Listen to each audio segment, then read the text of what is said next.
Radius में rotate कर रहा है। इस वाली रॉड का हर एक पार्टिकल 0 रेडियस में रोटेट कर रहा है।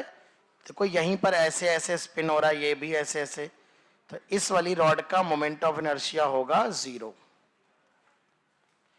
अच्छा देखो ये वाली रॉड कैसे घूम रही होगी, तो ये वाली रॉड ऐसे घूम रही होगी इस एक्सिस के अबाउट। तो इस रॉड का moment of inertia and point के अबाउट क्या होता है, ml स्क्वायर बाई 3। इस वाली रॉड का भी होगा ml स्क्वायर बाई 3।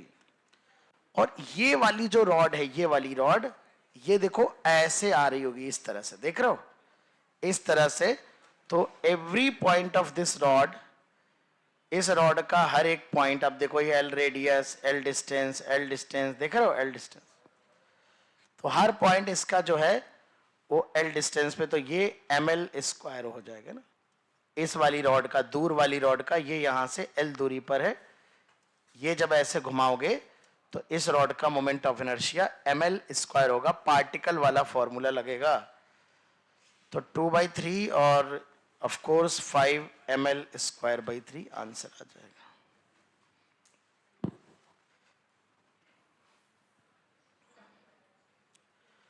और सेम फ्रेम का अगर मोमेंट ऑफ इनर्शिया मुझे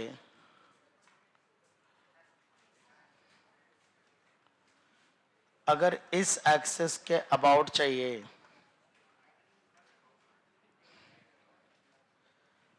तो इस एक्सिस के अबाउट मोमेंट ऑफ इनर्शिया क्या था, इस रॉड के बीचों बीच से जा रही है। देखो इन दोनों रॉड के बीचों बीच से पास हो रही, तो इन दोनों रॉड के लिए क्या हो जाएगा, ml square by 12 plus ml square by 12, और ये इसका हर एक पॉइंट यहां से कितनी दूर है, L/2। इसका हर एक पॉइंट L/2 डिस्टेंस पर है, L/2 का स्क्वायर प्लस m L/2 का स्क्वायर।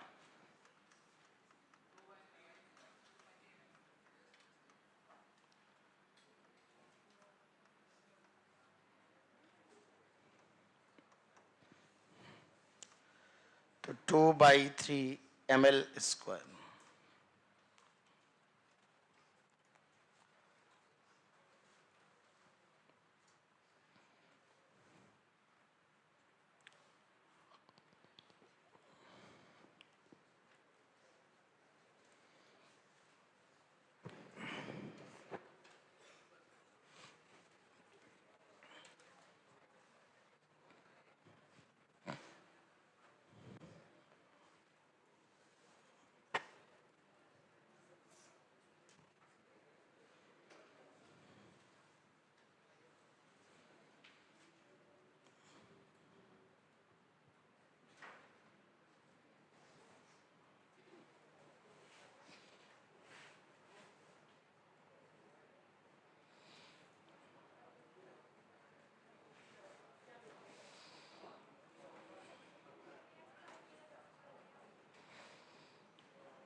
आइए,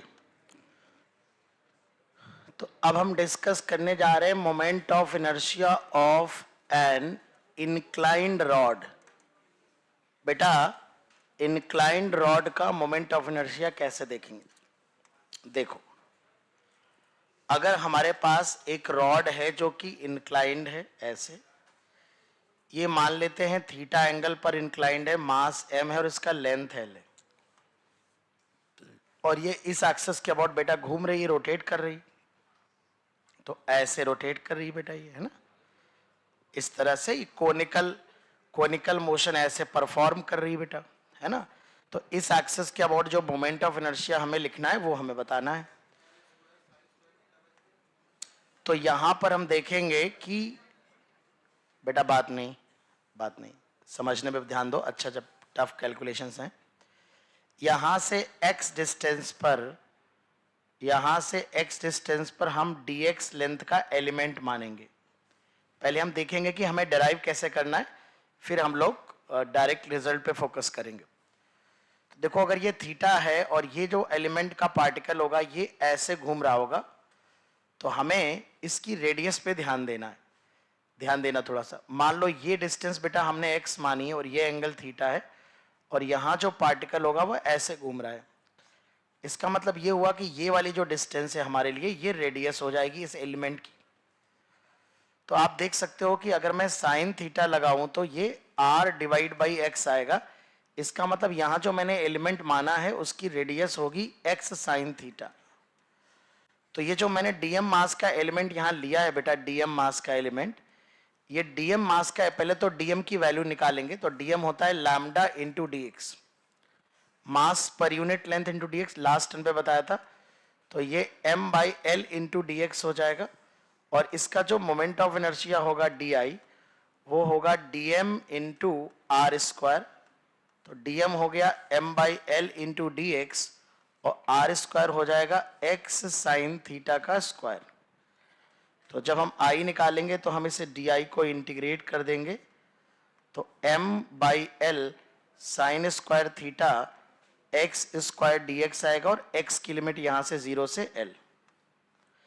जो कांस्टेंट टर्म है वो बाहर आ जाएंगे, sine square theta, m sine square theta divide by l बाहर आ जाएगा। x स्क्वायर का इंटीग्रेशन होगा x की पावर 3 डिवाइड बाई 3, लिमिट 0 से l। तो यहां से i आ रहा है m by L sine square theta l cube by 3, l से l कट जाएगा, ये m by 3 l sign theta का होल स्क्वायर। तो ml square sine square theta by 3। तो ऐसा देखने में लग रहा है कि अगर हम इसे डायरेक्टली याद करने की कोशिश करना चाहें, तो हमें पता है कि अगर L लंबाई की रॉड को एंड पॉइंट पे परपेंडिकुलर एक्सिस के अबाउट रोटेट करते हैं, तो हम लोगों ने पढ़ा है कि ml स्क्वायर बाई 3 होता है। तो जब हम इस रॉड को इंक्लाइंड कर दे रहे हैं, तो हम इस रॉड की अगर प्रोजेक्टेड लेंथ ले लें, मान लो कि ये रॉड ऐसी थी बेटा, तो इस रॉड का ध्यान देना थोड़ा सा, तो इस रॉड को अगर मैं प्रोजेक्टेड लेंथ ले लूं और इसकी एक्सिस के परपेंडिकुलर इसका प्रोजेक्शन ले लूं, ये थीटा है, तो इस L की एक प्रोजेक्टेड लेंथ, ये वाली लेंथ क्या आएगी, इस L के करस्पॉन्डिंग क्या आएगी, L साइन थीटा।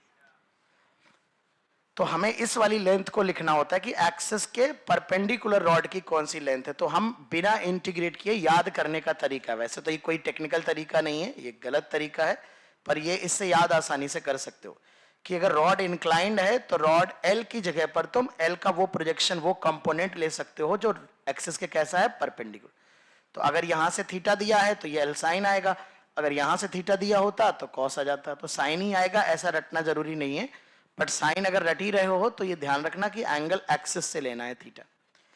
तो इसी तरह से अगर मैं बात करूं कि हमें पता है कि जब हम रॉड को परपेंडिकुलर सेंटर ऑफ मास से घुमाते हैं, तो बताओ मोमेंट ऑफ इनर्शिया क्या बनता है, ml स्क्वायर बाई 12। लेकिन अगर मैं इस रॉड को ऐसे घुमाऊंगा परपेंडिकुलर, इस तरह से थीटा एंगल पे इस तरह से घुमाऊंगा, तो यहां पर बस ये लेंथ को जब मैं ऐसे टिल्ट करूंगा परपेंडिकुलर, तो L की जगह क्या आ जाएगा, बस L साइन थीटा। तो रहना वही है ml स्क्वायर बाई 12, बस हमें परपेंडिकुलर लेंथ लिखनी होगी। तो सिमिलरली हमारा m L square sine square theta by 12 आ जाएगा, ठीक है ना, लिख लो फटाक से।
रोटेट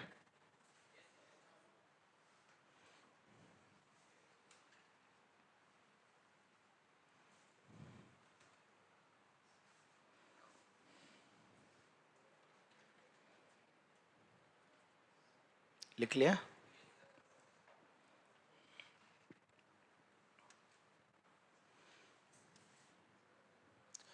तो ये भी नोट कर लीजिए और एक क्वेश्चन इसी कॉन्सेप्ट पे ट्राई करिए जरा। अगर हमारे पास एक स्क्वायर हो, स्क्वायर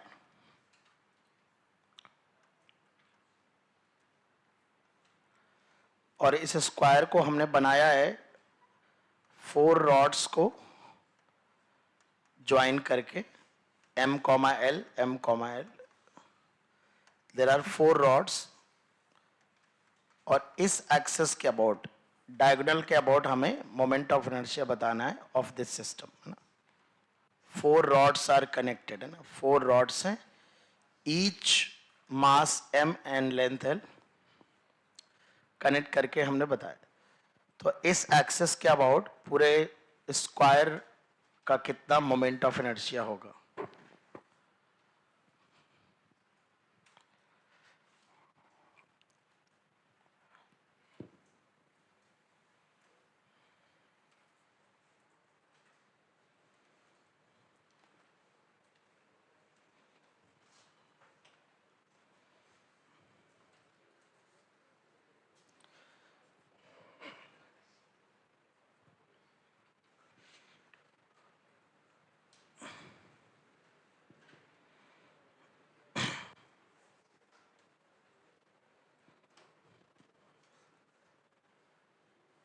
हाँ बेटा, सही बात है, वेरी गुड बेटा अली।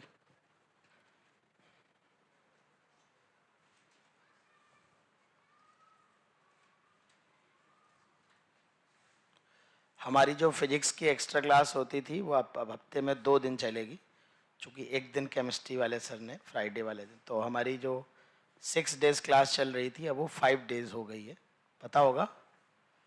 ठीक है, लास्ट टर्न पे फ्राइडे पे निर्मल सर की क्लास हुई थी ना। हाँ, तो अब फ्राइडे को छोड़कर बाकी जैसे 3 दिन हम मैकेनिकल प्रॉपर्टी ऑफ सॉलिड पढ़ा रहे थे, तो वो 2 दिन पढ़ाएंगे, तो एक लेक्चर हो गया, अगले हफ्ते वो चैप्टर कंप्लीट हो जाएगा और रेगुलर क्लास में हमारे रोटेशन ही चलता रहेगा।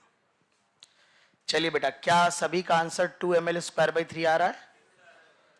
देखिए कैसे देखेंगे बेटा, इसको जब रोटेट करेंगे तो ये हमारा इस तरह से रोटेशन होगा। देखो चारों रॉड ऐसे रोटेट होंगी, कौन बनेगा? देखो हर एक रॉड बेटा ऐसे रोटेट हो रही है, अपने एंड पॉइंट से ऐसे रोटेट हो रही है, और ये एंगल कितना होगा 45, बिकॉज स्क्वायर का ये एंगल 90 होता है, तो डायगोनल एक तरफ से एंगल कितना बनाएगी 45 डिग्री। अच्छा, ये नीचे वाली जो रॉड है, नीचे वाली रॉड, ये भी देखो एंड पॉइंट से रोटेट हो रही है, देख रहे हो ना। अब चाहे वो इधर से रोटेट करा दो चाहे इधर से, एक ही बात है। तो हर एक रॉड का मोमेंट ऑफ इनर्शिया, ये वाला केस आ जाएगा बेटा, ये वाला केस बन जाएगा ml²/3 sin square theta, and point से रोटेट हो रही है, एंड पॉइंट से, है ना। तो बस l की जगह l sin थीटा हो जाएगा, तो एक रॉड का हो जाएगा l की जगह l sin 45 हो जाएगा का होल स्क्वायर बाई 3, है ना। सोचो ना, अगर परपेंडिकुलर रोटेट करती, परपेंडिकुलर तो ml²/3 होता, अब ऐसे कर रही है तो इसकी ये वाली प्रोजेक्टेड लेंथ ले लेनी है बस आपको, और चारों रॉड आइडेंटिकल हैं तो 4 टाइम्स हो जाएगा, तो 2/3 ml², क्योंकि ये l² और 1/√2 का स्क्वायर बाई 2 आ जाएगा, तो 4/2 2 हो जाएगा, है ना।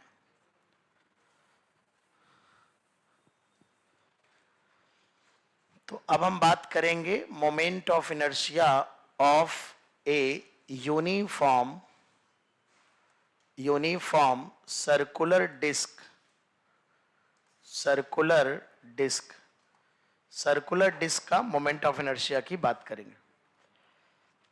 बेटा ये हमारे पास एक सर्कुलर डिस्क है, जब मैं लाइनें बनाऊंगा इसका मतलब डिस्क के पास मास है, तो लाइन का मतलब होता प्लेनर बॉडी है,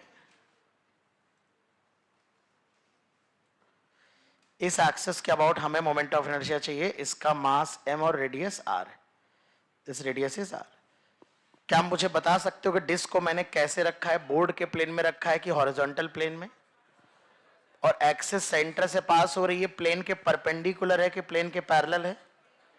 प्लेन के। इसी एक्सिस को मैं ऐसे भी दिखा सकता हूं कि मैंने ये डिस्क दिखा दी बोर्ड के प्लेन में, और मैंने ये एक्सेस बना दी। क्या ये और ये एक ही बात है बेटा? इसमें बस हमने डिस्क को ऐसे रखने की बजाय ऐसे रखा है और प्लेन के परपेंडिकुलर एक्सिस ऐसे रोटेट होगा। यहां पर भी ये डिस्क हमारी ये ऐसे रखी है और ये एक्सिस है और इस तरह से रोटेट होगी। ओके तो इस बात को ध्यान रखेंगे आप। चलिए, तो यहां पर अगर हम बात करें मोमेंट ऑफ इनर्शिया की, क्या है मोमेंट ऑफ इनर्शिया, तो इसको हम कैसे डिराइव करेंगे, इसको देखो हम कैसे डिराइव करेंगे। पहले तो फॉर्मूले याद कर लो इसके दो, चूंकि डेरिवेशन अपनी जगह, डेरिवेशन इसलिए करते हैं ताकि जो अच्छे वेरिएबल वाले केस बने वो हम कर सकें पर 99% फॉर्मूले से ही, फॉर्मूले के एप्लीकेशन से ही सवाल होंगे। तो जो सेंटर से पास होगी परपेंडिकुलर एक्सिस, सेंटर से पास होने वाली परपेंडिकुलर एक्सिस होती है, उसके अबाउट मोमेंट ऑफ इनर्शिया होता है डिस्क का mr²/2। IC परपेंडिकुलर लिखा है मैंने, इसका मतलब सेंटर से गुजरने वाली परपेंडिकुलर।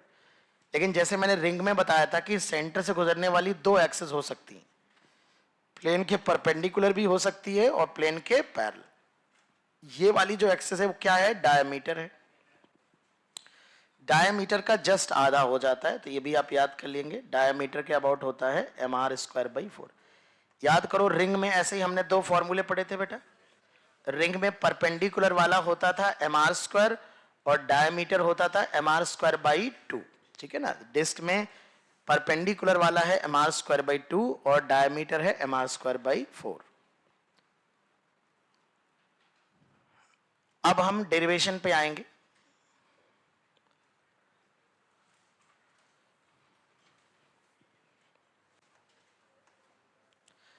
डेरिवेशन इसलिए कर रहे हैं क्योंकि हमारे जेई मेन और जेई एडवांस में नॉन यूनिफॉर्म डिस्क के क्वेश्चन पूछे गए। अभी रिसेंटली 2-3 साल के अंदर ही क्वेश्चन आया है। ठीक है ना? और पहले तो एडवांस में तो हमेशा से ही आते रहे। तो देखो कैसे डिराइव करते हैं। सबसे पहले बेटा हम एक यहाँ नया टर्म डिफाइन करेंगे, डिफाइन कर चुके हैं ऑलरेडी, मास पर यूनिट एरिया, सिग्मा से एक्सप्रेस करते हैं। सेंटर ऑफ मास में हमने इसके बारे में चर्चा की थी जब मैंने आप लोगों को कैविटी के केसेस कराए थे, तो मैंने सिग्मा के बारे में इंट्रोड्यूस किया था। सिग्मा कैसे डिफाइन करते हैं बताओ जरा? सिग्मा डिफाइन करते हैं मास पर यूनिट एरिया। इसे सरफेस मास डेंसिटी, तीन तरह की डेंसिटी डिफाइन होती है बेटा। एक linear mass density, it is mass per unit length. एक सरफेस मास डेंसिटी, मास पर यूनिट सरफेस एरिया या एरिया। और एक वॉल्यूम डेंसिटी, जो तुम बचपन से पढ़ते चले आ रहे हो, मास पर यूनिट वॉल्यूम, यानी मास अपॉन वॉल्यूम करके लिखते हैं। तो यहां से बेटा तुम देख सकते हो कि जो मास आ रहा है उसे हम सिग्मा इनटू एरिया लिख सकते हैं। फिर वही बात है, लैम्डा और की तरह सिग्मा में भी, अगर यूनिफॉर्म, पूरे में यूनिफॉर्म बॉडी होगी तो सिग्मा कैसा होगा? कांस्टेंट। बट अगर वेरिएबल है, नॉन यूनिफॉर्म डिस्ट्रीब्यूशन है मास का, तो सिग्मा का एक फंक्शन दिया जाएगा हमको आर के साथ। ठीक है? तो पहले जैसे यूनिफॉर्म का हम डिराइव करने जा रहे हैं, प्रोसीजर वही रहेगा, वैसे ही नॉन यूनिफॉर्म का डिराइव होगा। फर्क इतना होगा कि अभी हम यहां सिग्मा को लिख लेंगे, अगर डिस्क का मास m है और एरिया πr² है, तो सिग्मा की वैल्यू हम पुट कर देंगे m/πr²। लेकिन जब वेरिएबल मास डेंसिटी होगी तो हमें सिग्मा का फंक्शन गिवन होगा, हम m/πr² नहीं लिख पाएंगे। ठीक है ना? चलो देखो कैसे करते हैं। सबसे पहले हमने बताया था जब भी एलिमेंट माना जाता है तो एलिमेंट जो है इस तरह का माना जाता है जिस तरह के एलिमेंट्स को रिपीट करके तुम बॉडी को जनरेट कर सकते हो। तो तुम अगर देखो, ध्यान से देखो, तो ये हमारे पास डिस्क है, तो मैं ऐसे मान सकता हूं कि जो डिस्क है वो बहुत सारी रिंग से मिलकर बनी है। देखो, एक रिंग ये मान सकता हूं, फिर एक उसके बाहर रिंग, उसके बाहर रिंग, उसके बाहर रिंग। तो ऐसे मैं मान सकता हूं कि रिंग के ऊपर अगर मैं रिंग लगाता चला जाऊं ऐसे चिपका चिपका के, तो मुझे क्या मिल जाएगी बेटा? डिस्क। तो अगर मैं ऐसे काट काट के निकालने लगूं कि बीच में से मैंने 0 रेडियस की रिंग निकाल दी, ठीक है, फिर मैंने एक r रेडियस की थोड़ा बड़ी रिंग, फिर थोड़ी और बड़ी रिंग, फिर थोड़ी और बड़ी रिंग, तो मैं चाहूं तो ऐसे मान सकता हूं कि जो डिस्क है वो बहुत सारी रिंग से मिलकर बनी है। तो वैसा ही, तो जो हम डिस्क में जो एलिमेंट मान रहे हैं वो एक रिंग मान रहे हैं। यानी हमने क्या किया, इस पूरी डिस्क में हमने ये मान लिया, एक रिंग निकाल ली, काट ली। समझना बेटा, एक रिंग काट ली, ये मैंने एक रिंग काट ली बेटा, दिस इज द रिंग। तो मैंने क्या किया बेटा, आर रेडियस की डी आर थिकनेस की रिंग काट ली ऐसे,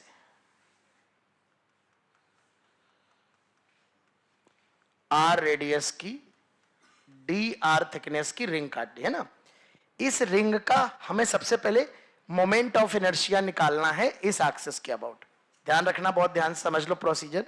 इस एक्सिस के अबाउट रिंग का मोमेंट ऑफ इनर्शिया निकालना है। मोमेंट ऑफ इनर्शिया रिंग का होता है परपेंडिकुलर एक्सिस के अबाउट होता है एम आर स्क्वायर। तो अगर मैं इस रिंग का मास डीएम मान लूं और रिंग की रेडियस आर है, तो अच्छा डीआर इतना कम होता है कि आर की तुलना में डीआर को नजरअंदाज कर सकते हैं। तो इस रिंग का मोमेंट ऑफ इनर्शिया इस एक्सिस के अबाउट होगा DM into R square. Ring का फॉर्मूला क्या होता है, एम आर स्क्वायर। तो एम की वैल्यू कितनी है यहां पर, DM R square. But DM हमें निकालना पड़ेगा कि डीएम कितना है, मास निकालना पड़ेगा। तो देखो कैसे निकालेंगे, सिंपल बात है। इस छोटे से एलिमेंट का जो एरिया होगा, अंदर का एरिया नहीं, उतने एरिया, ये एरिया जिसमें मास है। तो तुम देखो ध्यान से, अगर मैं इसको काट दूं, ऐसे काट के सीधा कर दूं, सीधा एकदम, तो देखो ये एक रेक्टेंगल बन जाएगा। बन जाएगा क्या, जिसकी लंबाई होगी 2 पाई आर। अगर यहां से काट के सीधा कर दो रिंग को, और इसकी ब्रेड्थ कितनी हो जाएगी, डी आर। तो बोलो जरा इसका एरिया कितना हो जाएगा, area 2 pi R into D R. पूरी 2 साल की फिजिक्स में 50 जगह इस्तेमाल होगा, कृपया इसको ध्यान रखिए। यहां से लेकर 12 तक कई बार इस्तेमाल होने वाला है कि जब भी रिंग में हम इस तरह का, डिस्क में इस तरह का रिंग वाला एलिमेंट मानेंगे, तो इसकी लेंथ होगी, लंबाई 2 पाई आर, और इसकी जो चौड़ाई है वो डी आर है। तो इसका जो एरिया होगा 2 पाई आर डी आर होगा। इस छोटे से रिंग का जो मास होगा, देखिए ये फॉर्मूला लगा रहे हैं, मास बराबर सिग्मा इंटू एरिया। तो सिग्मा है हमारा मास, यूनिट एरिया में इतना मास है, एकांक एरिया में इतना मास है। तो गिवन एरिया, जो भी डीए एरिया, उसमें कितना मास होगा, डीएम। इस तरह से रिंग के एलिमेंट का, जो इस एलिमेंट का मास है, आ जाएगा sigma into 2 pi R into D R. ये डीएम हमेशा ऐसे ही निकलेगा, कभी बदलेगा नहीं, प्रोसीजर कभी बदलेगा नहीं। केवल और केवल सिग्मा की फंक्शन चेंज होती रहेगी। अभी मैं सिग्मा ये रखने वाला हूं आगे चल के, और अभी ये रखने वाला हूं, पर तुम्हारे एग्जाम में जो सवाल आएगा उसमें सिग्मा का फंक्शन गिवन होगा। जैसे आईआईटी के जिस क्वेश्चन की मैं बात कर रहा हूं, उसमें ये फंक्शन दिया था, एस.सी. वर्मा सर की किताब का सवाल है, एज इट इज रखा था पेपर में। तो वो हम देख लेंगे बाद में, ठीक है ना।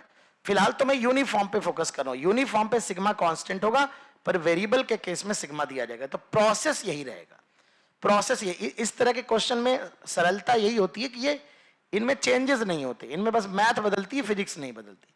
तो ऐसे क्वेश्चन बच्चे गलत नहीं करते हैं, क्योंकि ये वो उन सवालों में नहीं जिनमें तुम्हें अपना दिमाग नया कुछ सोचना पड़ेगा। भाई जिनमें जो कॉन्सेप्ट वाले सवाल आते हैं, जिनमें प्रोसेस इतना इंपॉर्टेंट नहीं है, नए नए प्रोसेस होते रहते हैं, उनमें अपना दिमाग लगाना पड़ता है, ठीक है ना। चलो, तो अब इसमें छोटी सी रिंग का मोमेंट ऑफ इनर्शिया लिख रहा हूं। मोमेंट ऑफ इनर्शिया लिख रहा हूं ऑफ एलिमेंट, एलिमेंट का मोमेंट ऑफ इनर्शिया लिख रहा हूं बेटा, डी आई बराबर, इसे मैं छोटा सा एलिमेंट है तो डी आई लिख ले रहा हूं, डीएम इंटू आर स्क्वायर। तो डीएम के लिए मैं लिख ले रहा हूं सिग्मा 2 पाई, बेटा sigma 2 pi R D R, ये डीएम है, इंटू आर स्क्वायर। ये हमारा डी आई है। अब हम इसे इंटीग्रेट कर देंगे, है ना। हेडिंग तो डाल ली होगी सबने, तो अब मैं इसे इंटीग्रेट कर देता हूं। देखो कैसे, तो यहां से मैं लिख रहा हूं I is equal to sigma, sigma, अच्छा यहां सिग्मा कांस्टेंट है, तो मैं सिग्मा 2 पाई पूरा बाहर ले रहा हूं, ठीक है। अब देखो ये हमारा आर स्क्वायर है, यार आर इंटू 2 लिख गया, आर स्क्वायर है। तो आर स्क्वायर, आर क्या हो जाएगा बताओ, R cube D R, limit जाएगी 0 से आर। कैसे, सबसे छोटी जो रिंग बनेगी वो क्या होगी, 0 रेडियस, और सबसे आखिरी रिंग बनेगी वो क्या होगी, कैपिटल आर रेडियस। तो ये इसका फॉर्मूला, सिग्मा की वैल्यू मैं लिख दे रहा हूं M upon pi R square into 2 pi, इसका इंटीग्रेशन है आर की पावर 4 डिवाइड बाई 4, लिमिट 0 से कैपिटल आर डालोगे तो ये आ जाएगा, पाई से पाई कट गया, 2m बाई आर स्क्वायर, ये बनेगा आर की पावर 4 बाई 4, और माइनस 0 कर दोगे तो 0 हो जाएगा, लोअर लिमिट, 2 2 जा 4, और एक आर स्क्वायर से आर स्क्वायर कट जाएगा, तो आप देख पा रहे हैं कि एम आर स्क्वायर बाई 2 आ जाएगा। अब कोई आपसे यूनिफॉर्म का मोमेंट ऑफ इनर्शिया पूछेगा तो आप पागल थोड़े ना होगी डिराइव करने जाओगे, आपको तो फॉर्मूले याद होंगे ना। लेकिन फिर भी हमने ये डेरिवेशन इसलिए किया है कि कल को अगर हमें कोई सिग्मा का फंक्शन देगा, ये सिग्मा का फंक्शन देगा, तो हम सिग्मा की जगह सिग्मा को बाहर नहीं निकालेंगे, सिग्मा का फंक्शन पुट करेंगे, देन इंटीग्रेट करेंगे। मेथड इसलिए इंपॉर्टेंट है क्योंकि जब वेरिएबल मास डेंसिटी की डिस्क आएगी, जो जेई मेन जेई एडवांस में आ चुकी हैं, तो हमें क्या करना होगा, तब तो हमें उस केस में रटने से काम नहीं चलेगा, क्योंकि उस केस में mr² 2 हमें याद होने से mr²/2 आंसर नहीं होगा, ठीक है ना। तो यूनिफॉर्म के तो हमें रटे होना चाहिए, फिर भी मेथड जानना इसलिए जरूरी है क्योंकि हमसे नॉन यूनिफॉर्म के क्वेश्चन भी आएंगे। तो इसको आप लिखो, फिर मैं आपको नॉन यूनिफॉर्म का एग्जांपल दूंगा, यही प्रोसेस फॉलो करना, सिग्मा की जगह फंक्शन रखना, फिर इंटीग्रेट करना, और आप देख देख के भी कर सकते हो, कोई दिक्कत नहीं है, और उसका आंसर आप बताना क्या आएगा।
आईफोन का चार्जर ले आओ बैग से।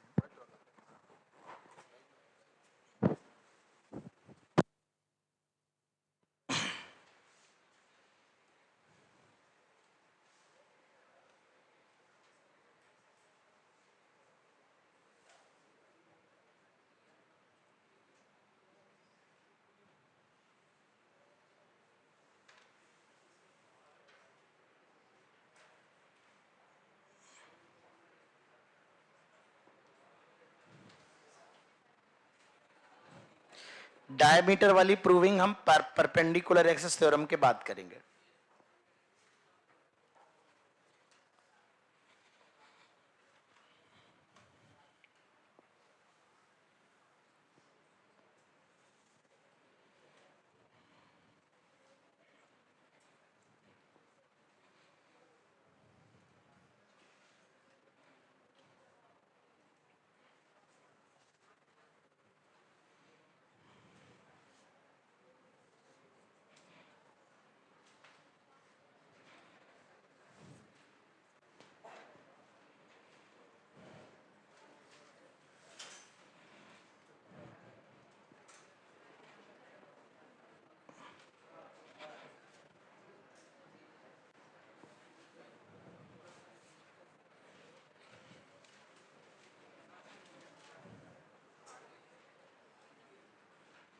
आइए, तो एक मैं वेरिएबल मास डिस्ट्रीब्यूशन दे रहा हूं, ये जेई का आया हुआ क्वेश्चन है।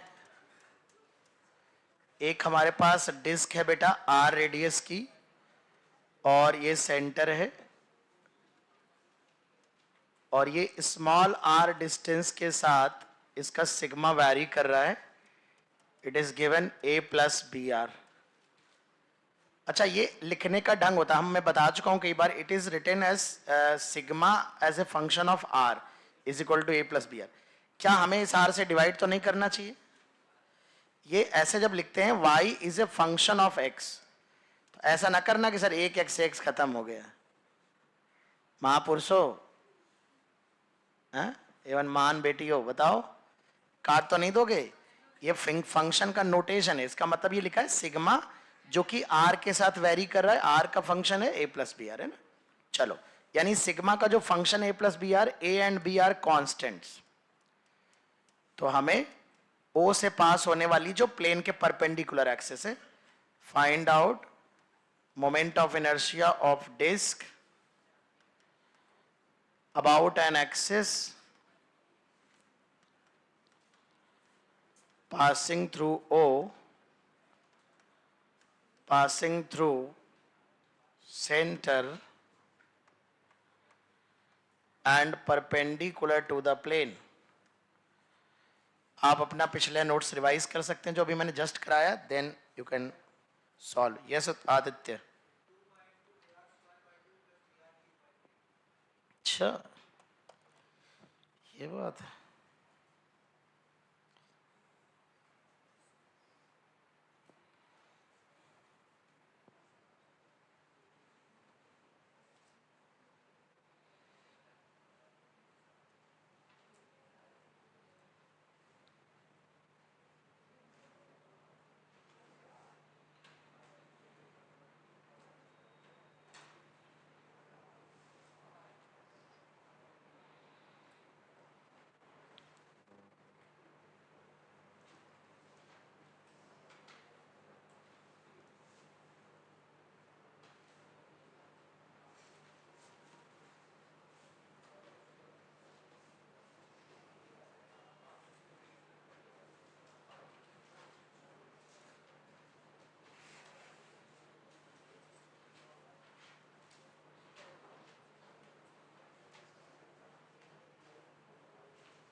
जी,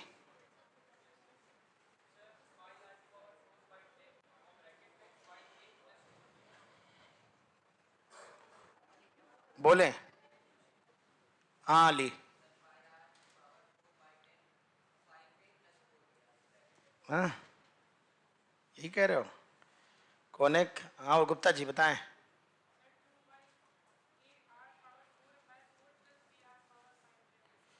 ओके, दैट्स, उन्होंने कुछ कॉमन ले लिया है बेसिकली।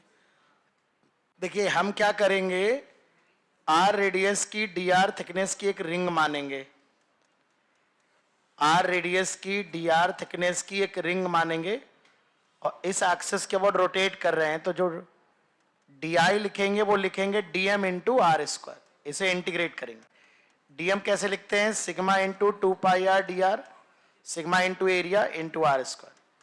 सिग्मा है a प्लस बी आर और ये है 2 pi R cube D R. So it is 2 pi a r cube plus b r की power 4 dr. This is your di. Now we will integrate this 2 pi a r cube plus b r की power 4 dr. 0 से capital R. 2 पाई बाहर रहेगा, a r की power 4 by 4 b r की power 5 by 5. Power बढ़ा देते हैं 0 से r डालेंगे तो कैपिटल R हो जाएगा, 0 डालेंगे तो सब 0 हो जाएगा. So it is 2 pi a capital R की power 4 by 4 plus capital B R की पावर 5 बाई 5. क्या यही आंसर आ रहा है आप लोगों का? कितने लोगों का आ रहा है? हाँ देखिए, तो देखिए हमको 15 से 20 सेकंड लगा इस क्वेश्चन को करने में, आपको मैक्सिमम 1 मिनट लगेगा. अगर आपने ये आर्टिकल पढ़ा है, थोड़े बहुत सवाल प्रैक्टिस किए हैं, क्लास में ध्यान से सुना है, आपको थोड़ा बहुत याद है कि एलिमेंट कैसे लिया जाता है, तो चीज़ें आसान हो जाती हैं. अगर 1-2 सवाल और करोगे तो आप और कम टाइम में कर सकते हो. फिर हम लोग कितनी तेज़ी से इंटीग्रेट करते हैं, तो जैसे जैसे आप बढ़ोगे, मैथ्स और ज़्यादा पढ़ोगे, चीज़ें आसान होती जाएंगी. तो तुम देख सकते हो इस तरह के सवाल बिल्कुल भी कठिन नहीं होते. क्यों? क्योंकि इनमें कुछ एडिशनल ब्रेन नहीं यूज़ हो रहा है. बस आपको गुणा भाग करना आना चाहिए, कैलकुलेशंस आनी चाहिए, एलिमेंट लेने का सलीका. फिक्स्ड प्रोसेस होता है ऐसे सवालों का. ऐसे सवाल कभी कठिन नहीं होते, सिर्फ इनकी मैथ्स लेंथी होती है. ठीक है ना? चलिए हम आगे बढ़ेंगे. बढ़े आगे. तो यूनिफॉर्म और नॉन यूनिफॉर्म का कर लेंगे. अब हम थोड़ा सा क्वेश्चन पूछते हैं जिनमें जो कठिन नहीं होंगे पर थोड़ा थोड़ा दिमाग लगेगा. देखना डिस्क में ही मैं पूछने जा रहा हूं. तो मैं एक सवाल यहां लिख देता हूं, अगर कोई लिख रहा है तब तक लिख ले. तो अब अगर मैं यहां बताऊं बेटा, तो आप देख लो यहां पर, अगर मेरे पास एक सेमी सर्कुलर डिस्क है, ये सेमी सर्कुलर डिस्क है और इसका मास m और रेडियस r है, और मैं एक परपेंडिकुलर एक्सिस, यहीं से परपेंडिकुलर एक्सिस के अबाउट मोमेंट ऑफ इनर्शिया मुझे लिखना है. तो कितना मोमेंट ऑफ इनर्शिया होगा? Options are mr square by 2, mr square by 4, mr square और mr स्क्वायर बाई 8. अच्छा, पूरी डिस्क अगर होती है कंप्लीट डिस्क, तो उसके सेंटर से गुजरने वाली परपेंडिकुलर एक्सिस के अबाउट क्या होता है? mr square by 2. तो ये आधी डिस्क है. हाँ, mr स्क्वायर बाई 2 कह रहे हो क्या? अली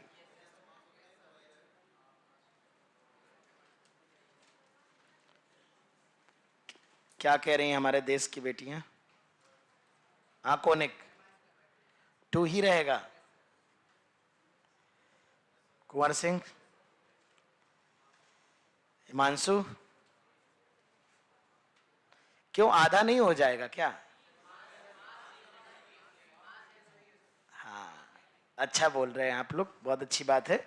तो इसका मोमेंट ऑफ इनर्शिया बेटा जो होगा वो mr वही होगा जो कंप्लीट डिस्क का होगा. देखो ऐसा समझो, तुम्हारा ये सोचना बिल्कुल गलत नहीं है कि पूरी डिस्क का जितना होगा उसका आधा होगा. ये बात सच है. लेकिन आप सोचो कि अगर आधी डिस्क का मास m है, सोचो अगर मैं आधी डिस्क ले रखा है, अगर मैं आधी डिस्क और जोड़ दूं और इस आधी डिस्क का मास m है और इस आधी का भी मास कितना होगा? m. तो बताओ पूरी डिस्क का मोमेंट ऑफ इनर्शिया, इसका मास ही कितना हो गया? 2m और r स्क्वायर बाई 2. बोलो. तो अगर पूरी डिस्क का, चूंकि हाफ का मास m है, तो पूरे का मास 2m होगा. और इस एक्सिस के अबाउट फॉर्मूला क्या है? m r square by 4. तो 2m r square, sorry 2m r square by 4 नहीं 2 होगा. तो अब अगर मुझसे कोई पूछता है कि नहीं आधी हटा दी हमने, तो इसका जब हाफ करोगे तो कितना आएगा? m r स्क्वायर बाई 2 ही आएगा. यानी जो ओरिजिनल डिस्क का होता है वही डिस्क का अगर एक स्लाइस काट लोगे, सेक्टर काट लोगे. ये क्वेश्चन आ चुका है आईआईटी जेईई और नीट सभी में आ चुका है. एक क्वेश्चन 2009 में आईआईटी में आया था, सेम क्वेश्चन नीट में पूछा है, एआईपीएमटी में पूछ लिया था. मैं क्वेश्चन बता देता हूं, ये नहीं था, वो 1/4 पार्ट था. तो मोमेंट ऑफ इनर्शिया सेम रहेगा अगर मास वही है तो, है ना? जैसे उन्होंने जो जेईई में क्वेश्चन पूछा था वो ये वाला सवाल था.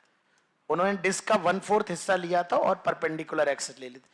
इसका मास m दे दिया था और रेडियस क्या हो गई थी? r. ये 90 डिग्री एंगल दिया था.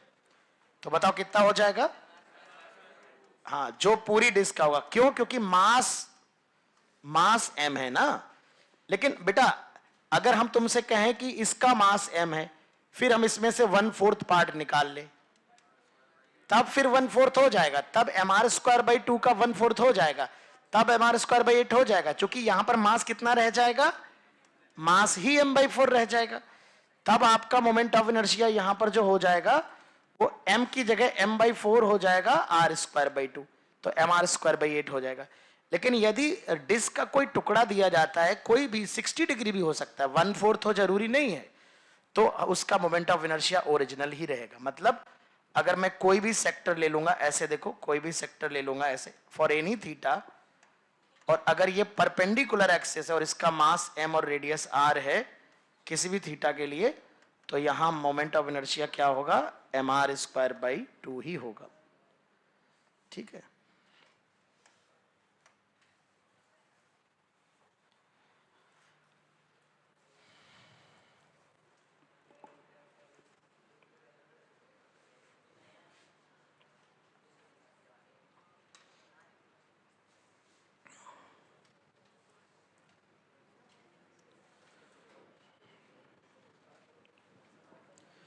इस क्वेश्चन का आंसर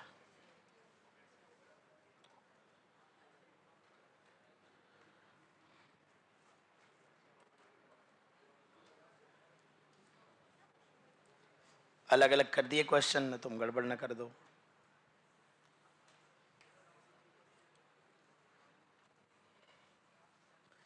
तो अब हम बात करेंगे moment of inertia of A solid cylinder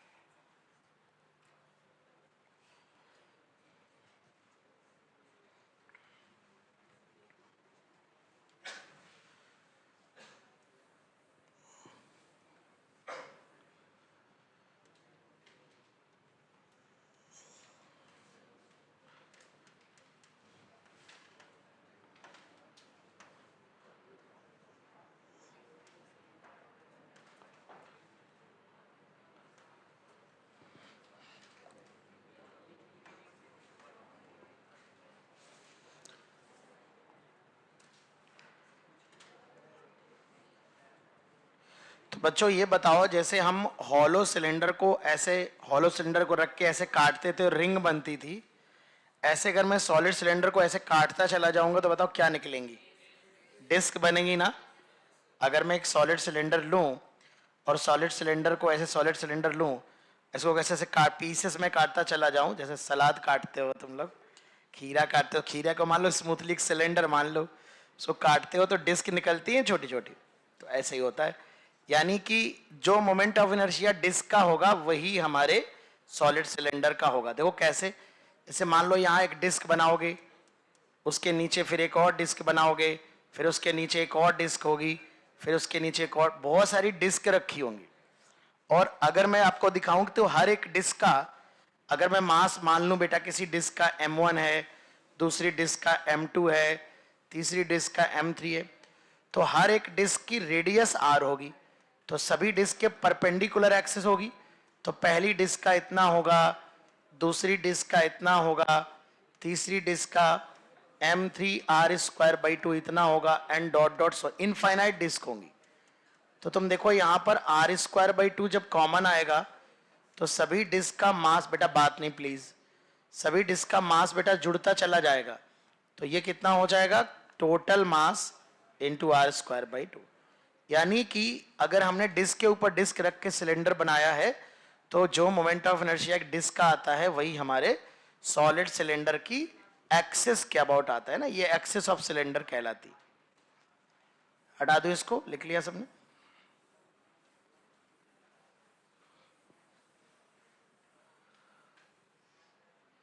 तो सॉलिड सिलेंडर का मोमेंट ऑफ इनर्शिया ये आता है, ठीक है।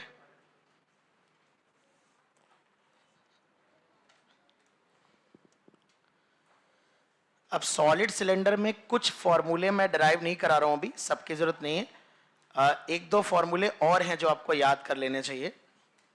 अगर हमारे पास सॉलिड सिलेंडर, ये तो इसे बोलते हैं axis of cylinder, main axis होती है बेसिक वाली, this is called axis of cylinder. अब मान लो इस सिलेंडर को मैं ऐसे रखूं, इस सिलेंडर की लंबाई L हो, इस सिलेंडर की रेडियस R हो, तो इसमें दो फॉर्मूले बेटा और याद होने चाहिए आपको। इसकी प्रूविंग भी हम पैरेलल एक्सिस थ्योरम से कर सकते हैं, बट अभी आप याद रख लेना इन दोनों को। सिलेंडर के लेंथ के परपेंडिकुलर एक्सिस होगी और उसके सेंटर ऑफ मास से पास होगी। लेंथ के परपेंडिकुलर होगी और सेंटर ऑफ मास से पास होगी। इस एक्सिस को मैं बुला दे रहा हूं I1, I1 लिखेंगे। अब देखो इसको याद कैसे करोगे, क्या तरीका, क्या जुगाड़ है याद करने का। तो बहुत सिंपल बात समझो, दो बातें मेरी याद रखो। यहां मैंने रेडियस R दे रखा है, एक बार ऐसा करो कि इस रेडियस को कम करते जाओ, कम करते जाओ, एकदम पतली रॉड बन जाएगी। सोचो अगर मैं इस रेडियस को 0 कर दूं, R अगर 0 हो जाए, तो R अगर 0 की तरफ कर दूं तो सिलेंडर पतला होता जाएगा, दुबला होता जाएगा और एक पतली सी थिन रॉड बन जाएगी। और फिर ये जो एक्सिस होगी उस थिन रॉड के कहां से पास होगी, बीचों बीच से। तो उसका मोमेंट ऑफ इनर्शिया कितना होगा, ml स्क्वायर बाई 12। याद है कि नहीं। तो जो I1 होने वाला है वो होगा ml स्क्वायर बाई 12। तो ये हो गया भैया, सेंटर ऑफ मास से पास हो रहा। अब मैं क्या कर रहा हूं, R को वही रहने दे रहा हूं, लेंथ को कम कर रहा हूं। समझना बेटा, लेंथ को कम कर दिया, कम कर दिया, कम कर दिया। तो जब लेंथ को 10 to 0 कर दूंगा तो बताओ ये केवल एक डिस्क बन जाएगी कि नहीं बन जाएगी, एकदम चपटी हो जाएगी। कम करते जाओ, कम करते जाओ, पिचका दो ऐसे, समझ रहे हो कि नहीं। तो एक डिस्क बन जाएगी R रेडियस की। और सोचो R रेडियस की डिस्क अगर ऐसे रखी है और ऐसे एक्सिस पास हो रही है, तो बताओ प्लेन के परपेंडिकुलर होगा कि डायमीटर होगा, ऐसे बनी होगी ना। ये एक्सिस ऐसे पास हो रही तो डायमीटर बन जाएगा। और डिस्क के डायमीटर के अबाउट हमने अभी भी पढ़ा mr square by 4, mr square by 4। तो यहां पर ये बन जाएगा प्लस mr स्क्वायर बाई 4। इस तरह से बच्चों हम इसको याद कर लेंगे, डेरिवेशन में आगे समय सही समय आने पे कराऊंगा। इसी तरह से अगर ये वाली एक्सिस हो बेटा, ये किनारे से जो पास हो रही हो, ये तीनों फॉर्मूले याद होने चाहिए सिलेंडर में। ये वाला बेसिक वाला, बेसिक वाला तो सबको याद रहता है, और ये वाला। तो देखो I2 कैसे लिखेंगे, चलो कॉमन सी बात करते हैं, एक बार R कम कर देते हैं। तो जब पतली रॉड बना दोगे, R 0 कर दोगे, तो इस रॉड के किनारे से जाएगी एक्सिस। तो क्या आएगा बताओ, ml square by 3। And point से एक्सिस पास हो रही है, तो रॉड का हो गया ml स्क्वायर बाई 3। और यहां रख के सिलेंडर को चपटा कर दोगे ऐसे, तो डिस्क का डायमीटर हो जाएगा वही mr स्क्वायर बाई 4। अच्छा सोचो, अब सोचो कॉमन सेंस लगाओ, अगर ये सॉलिड सिलेंडर ना होता तो ये हॉलो सिलेंडर होता। अब हॉलो सिलेंडर अगर होता तो यहां पर ये जो डिस्क बन रही है वो क्या बनती, रिंग। तो बस जहां mr स्क्वायर बाई 4 है वहां रिंग का डायमीटर हो जाता है mr स्क्वायर बाई 2। यहां भी बाई 2, यहां भी ये वही रहता है ml स्क्वायर बाई, पिचका देते, वो भी पतली सी रॉड बना देते। तो हॉलो सिलेंडर में भी ऐसे ही फॉर्मूला लिख सकते हैं, इसके जस्ट बाद हम लिखेंगे, पहले इतनी बात लिख लो फटाक से।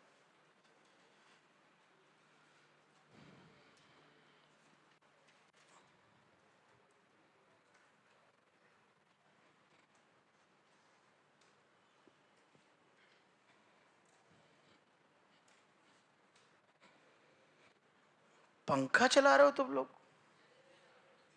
क्या बेटा, बीमार ना हो जाना।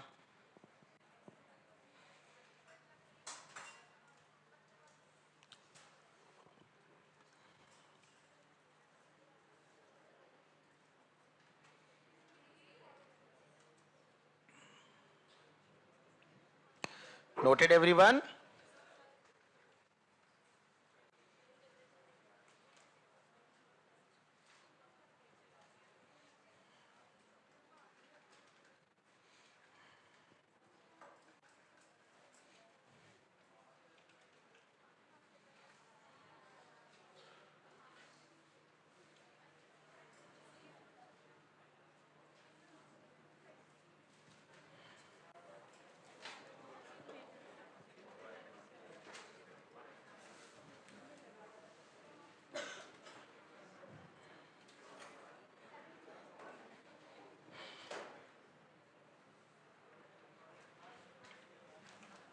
डन बेटा, चलिए तो हॉलो सिलेंडर एक बार रिपीट कर लेते हैं फिर से। Hollow cylinder, hollow cylinder. तो हॉलो सिलेंडर जो होता है, ये मान लीजिए हमने हॉलो सिलेंडर रखा है बेटा, इसकी रेडियस r है, इसका मास m है, इसकी लेंथ जो है वो l है। तो सबसे पहले तो इस एक्सिस के अबाउट जब हम घुमाते हैं तो ये तो हमें पता है रिंग वाला केस होता है, तो ये होता है mr²। ठीक है, ये तो वही होता है जो रिंग का होता है। ऐसे घुमाओगे अगर, समझ रहे हो ना, main axis, axis of cylinder मतलब इसी के बारे में बात हो गई ना। अब अगर हम सेंटर ऑफ मास से पास होने वाली एक्सिस बनाएं, सेंटर ऑफ मास से पास होने वाली परपेंडिकुलर रॉड के, सिलेंडर के, तो ये वही हो जाएगा। रॉड बनाओगे तो ml²/12, और इसको जब चिपटा करोगे तो रिंग हो जाएगा। लेंथ छोटी करोगे तो रिंग का डायमीटर बन जाएगा, तो mr²/2 रिंग का डायमीटर। इस एक्सिस के अबाउट रोटेट करोगे तो I2, तो I2 हो जाएगा ml²/12 सॉरी 3 प्लस mr²/2।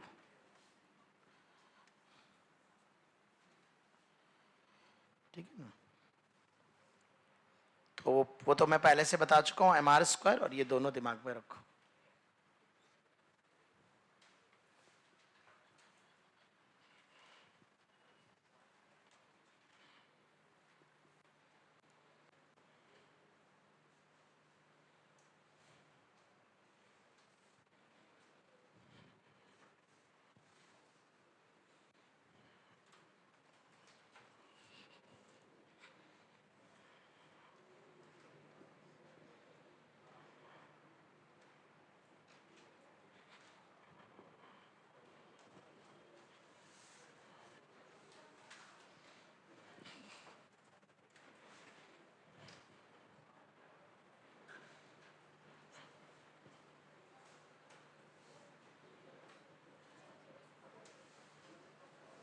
आगे आने वाले हर एक सवाल में मोमेंट ऑफ इनर्शिया यूज होता है, ध्यान से समझते रहो सारी बातें।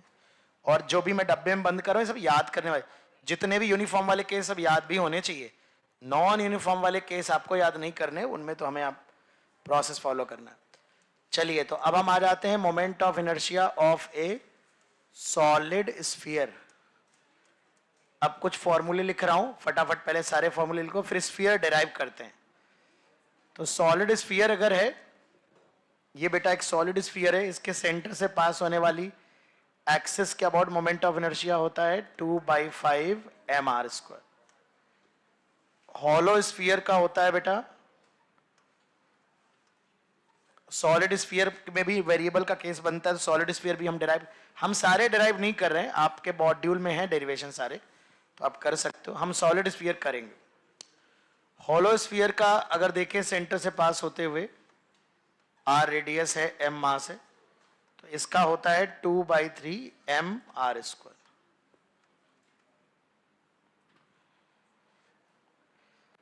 अच्छा, अगर ये कोई पूछे कि भाई हॉलो स्फीयर का मोमेंट ऑफ इनर्शिया ज्यादा क्यों है सॉलिड स्फीयर से, तो देखो मोमेंट ऑफ इनर्शिया किसी भी पार्टिकल का दो बातों पर डिपेंड करता है, एक तो उसके मास पे, और दूसरा वो कितनी बड़ी रेडियस में रोटेट हो रहा है। mr² होता है ना एक पार्टिकल का। तो तुम सोचो ना यार बेटा, जो सॉलिड स्फीयर के पार्टिकल होंगे वो कुछ अंदर भी होंगे, बोलो, तो कुछ छोटी रेडियस में घूम रहे होंगे, कुछ बड़ी रेडियस में घूम रहे होंगे। लेकिन यहां तो सारे पार्टिकल सरफेस पर ही हैं, मास तो उतना ही है जितना इसका है, लेकिन यहां पर जो पार्टिकल हैं वो बड़ी बड़ी रेडियस में घूम रहे होंगे। क्या मेरी बात समझ रहे हैं? तो बड़ी बड़ी रेडियस में घूम रहे हैं, इसीलिए इसका मोमेंट ऑफ इनर्शिया ज्यादा है। जैसे डिस्क का कम है, रिंग का ज्यादा है। तो रिंग में क्या होता है, मास सारा का सारा सरफेस पे होता है, किनारे। तो जब मास बड़ी रेडियस में रोटेट करता है तो उसका मोमेंट ऑफ इनर्शिया बढ़ जाता है। जैसे जरा बताना, जैसे मान लो मेरे सेंटर से एक एक्सिस पास कर दो ऐसे वर्टिकल, तो अभी मैं ऐसे रोटेट कर रहा हूं, अभी मेरा कुछ मोमेंट ऑफ इनर्शिया होगा। अभी मैंने हाथ ऐसे कर लिया, अब मैं ऐसे रोटेट करने लगा, बताइए मेरा मोमेंट ऑफ इनर्शिया बढ़ा है कि घटा है? क्योंकि मेरे जो हाथों का मास था, हाथ में जो पार्टिकल थे वो बड़े बड़े सर्कल में घूमने लगे। पहले ऐसे थे हाथ, तो ऐसे ऐसे घूम रहे थे, बताइए। तो ये वाला ऐसे इतनी रेडियस में रोटेट कर रहा था, अभी ये वाला मास देखो दूर, आर बढ़ गया ना, आर इन पार्टिकल का आर बढ़ गया है mr²। तो जब मास दूर फैला दिया जाता है तो मोमेंट ऑफ इनर्शिया क्या होता है, बढ़ जाता है। इसीलिए मास जितना स्फीयर में है, सॉलिड स्फीयर में, उतना ही सेल में है, लेकिन सेल का मास दूर फैला हुआ है, बड़ी रेडियस में रिवॉल्व कर रहे हैं पार्टिकल, इसलिए मोमेंट ऑफ इनर्शिया ज्यादा है, ठीक है ना। तो चलिए इसको लिख लीजिए फटाक से।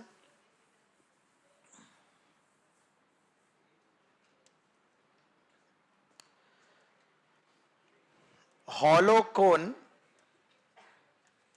कोन का मोमेंट ऑफ इनर्शिया याद रखेंगे। इसकी रेडियस अगर r है, मास m है, तो इस सेंटर से सिमेट्री वाली जो एक्सिस है इसके अबाउट होता है mr²/2, डिस्क के बराबर होता है। सॉलिड कोन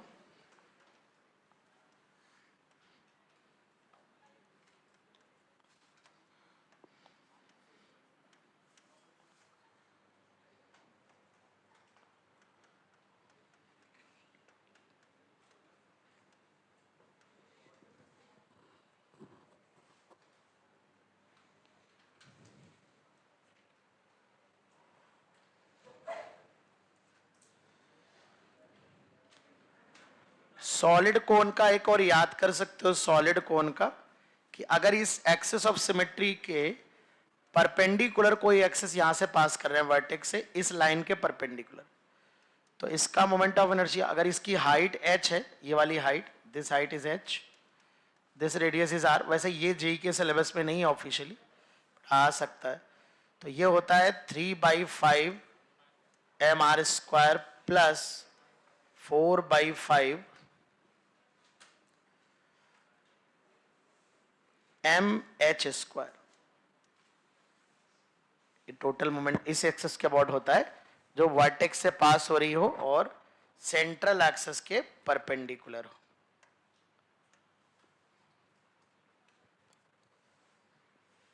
ट्रायंगुलर प्लेट देख लेते हैं। ट्रायंगुलर प्लेट अगर कोई है, ये सब फॉर्मूले बेटा एकदम अच्छे से याद कर लेना। ट्रायंगुलर प्लेट, कोई भी ट्रायंगुलर प्लेट हो, कैसा भी ट्रायंगल हो, तो किसी अगर बेस के अबाउट घुमा रहे हैं इसके अबाउट, तो हमें पहले इस बेस पर एल्टीट्यूड ड्रॉ करेंगे, हाइट देखेंगे क्या है ना, ये लेंथ ऑफ एल्टीट्यूड देखेंगे कि ट्राइंगल की इस बेस पे हाइट क्या है। तो अगर इसका मास m है तो इसका होता है mh²/6। h is the height of triangle. अलग अलग साइड पर हाइट अलग अलग होती है, तो जिसके हिसाब से पूछा है उसके हिसाब से h की वैल्यू लिखेंगे। तो कुछ रिजल्ट्स हैं जो याद होने चाहिए। सॉलिड कोन का ये ध्यान रखना।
हॉलो कोन में भी हम लिख सकते हैं। हॉलो कोन में भी बेटा, अगर ये हॉलो कोन है और ये r रेडियस है, r रेडियस, और अगर एपेक्स से पास होने वाली एक्सिस है और परपेंडिकुलर एक्सिस है, तो इसका होता है 3/4 mr²। वैसे ये आए नहीं है आज तक, बट ठीक है, मैं लिखवा देता हूँ, याद ही तो करना है। आखिरी एग्जाम टाइम देख के चले जाना, ठीक है। इनको हम डिराइव भी कर लेंगे, जो थ्योरी हम आगे पढ़ने वाले हैं उनकी मदद से हम डिराइव भी कर सकते हैं सारे के सारे, ठीक है। बट मैं इनमें से कुछ डिराइव कराऊंगा। अभी मैं फिलहाल सॉलिड स्फीयर का केस, चूंकि वेरिएबल का बहुत ही जेन्युइन केस बनता है हमारे एग्जाम में, इसलिए हम सॉलिड स्फीयर का केस लिखेंगे। अच्छे से लिख लो, सॉलिड स्फीयर का केस हम डिराइव करने वाले हैं अभी। हाँ बेटा, कहाँ? सिग्मा कहीं नहीं लिखा, 6 है बेटा, mh²/6। सिग्मा नहीं तुम लोग, ये कोन के हॉलो कोन में ये भी लिख लेना बेटा, ये वाली एक्सिस सेंट्रल एक्सिस के परपेंडिकुलर और अपेक्स से पास होने वाली।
लिख लिया बेटा?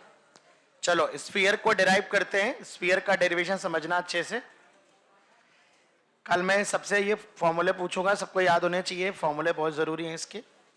चलिए ये वाला लिख लिया कौन का अलग से। तो सॉलिड स्फीयर हम देखते हैं, सॉलिड स्फीयर का मोमेंट ऑफ इनर्शिया क्या होगा।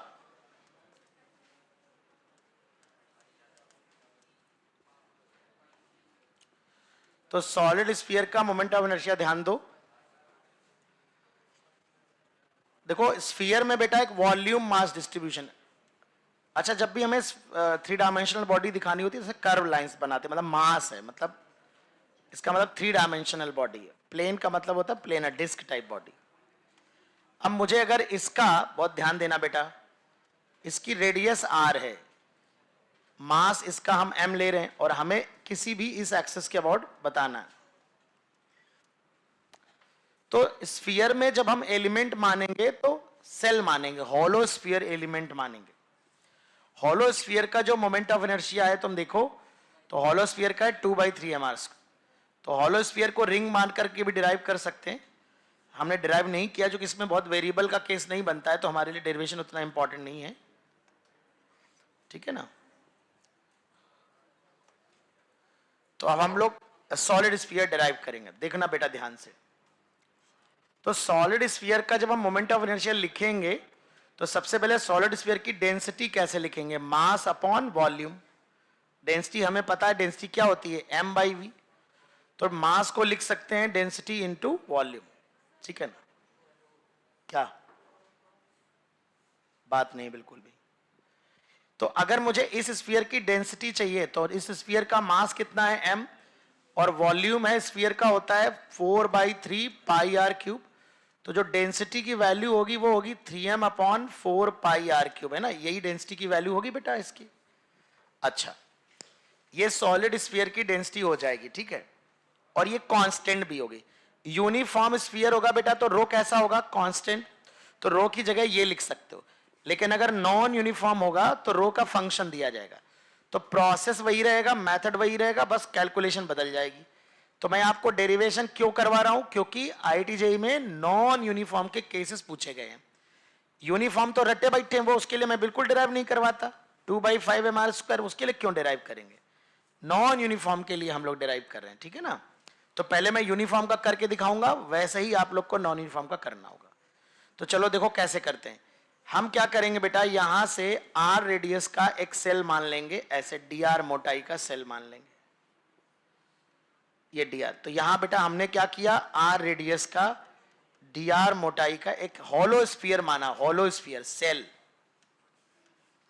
अच्छा मुझे ये बताओ कि अगर मुझे इस मोबाइल का वॉल्यूम निकालना हो, वॉल्यूम, तो मैं कैसे निकाल सकता हूं? अगर मुझे इसका एरिया पता है, मोटाई पता है, तो कैसे निकालूंगा?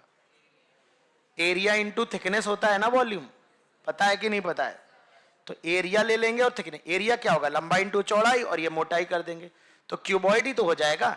एल इंटू बी हो जाएगा एरिया, और इंटू एच ये वाली या टी हो जाएगा, तो एल बी टी, यही तो वॉल्यूम होता है हमारा। तो इसी तरह से सोचो, इसकी जो ये जो मटेरियल मैं देख रहा हूं, ये जो डी आर थिकनेस है, बहुत पतला होता है डी आर, इसका पूरे का वॉल्यूम लिखाना हो, अंदर वाले का नहीं, इतने का वॉल्यूम निकालना हो, तो कैसे लिखेंगे? एरिया इंटू थिकनेस, बोलो यार, एरिया इंटू थिकनेस से वॉल्यूम आएगा कि नहीं आएगा? बताओ। तो बताओ इसका स्फीयर का एरिया कितना होगा? 4 पाई आर स्क्वायर। अगर मैं इसको बहुत छोटे छोटे टुकड़े करके जमीन पे फैला दूं, तो सभी टुकड़ों का छोटा छोटा एरिया जोड़ करके क्या हो जाएगा? 4 पाई आर स्क्वायर। और हर एक टुकड़े की मोटाई कितनी होगी? D R. तो जो एक्चुअली इस मटेरियल का जो वॉल्यूम आएगा, इनर वॉल्यूम की बात नहीं हो रही है, मटेरियल का जो वॉल्यूम आएगा वो आएगा, अगर मैं इसे डीवी लिखना चाहूं तो वो आएगा 4 pi R square into D R. ये बहुत बार यूज होने वाला है, मैं बता रहा हूं, इलेक्ट्रो में यूज होगा, मैग्नेटिज्म में बहुत जगह यूज होने वाला है, ठीक है? तो इसको समझ लो अच्छे से। तो 4 pi R square D are आएगा। तो डीएम कैसे लिखेंगे? छोटे से एलिमेंट का मास रो डीवी, ये लगा रहे एम बराबर रो वी लगाएंगे। अब देखो रो डीवी लिखेंगे तो rho into 4 pi R square D R. अब समझना बच्चा, जरा ध्यान से समझना। अब अगर यूनिफॉर्म है तब तो रो कांस्टेंट होगा, हम रो को ये रख लेंगे, और अगर वेरिएबल होगा तो यहां रो का फंक्शन रख देना तुम लोग। प्रोसेस ऐसा ही रहेगा, ठीक है ना? अब बताओ इस सेल का मोमेंट ऑफ इनर्शिया कितना है? तो डी आई हो जाता है 2/3, सेल का मोमेंट ऑफ इनर्शिया क्या होता है? 2/3 एम आर स्क्वायर। तो सेल का मास कितना है? डीएम। तो सेल के फॉर्मूले से कर लिया 2/3 डीएम इंटू आर स्क्वायर। तो यहां से आई आ जाएगा 2/3, इंटीग्रेट कर लेंगे डी आई को, डीएम को लिख ले रहे हैं rho into 4 pi R square into D R, और इंटू ये बाहर वाला आर स्क्वायर, ठीक है? तो 4 पाई, ये 8 पाई, तो 8 रो पाई बाई 3, ये कॉमन आ गया। आर स्क्वायर की आर की पावर 4 डी आर हो गया, जीरो से कैपिटल आर, लिमिट लगा दी हमने, है ना? आर की पावर 4 डी आर, जीरो से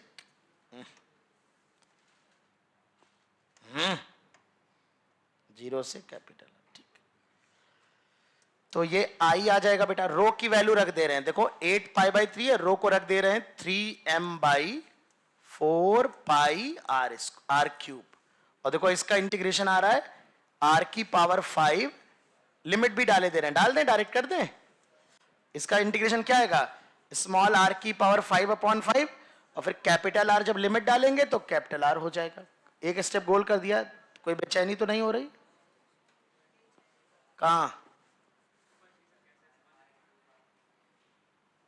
ये सेल का मोमेंट ऑफ इनर्शिया है ना, सेल का मोमेंट ऑफ इनर्शिया ना, हॉलो स्फीयर का क्या होता है? 2/3 एम आर स्क्वायर, ये यूज कर लिया फॉर्मूला, है ना?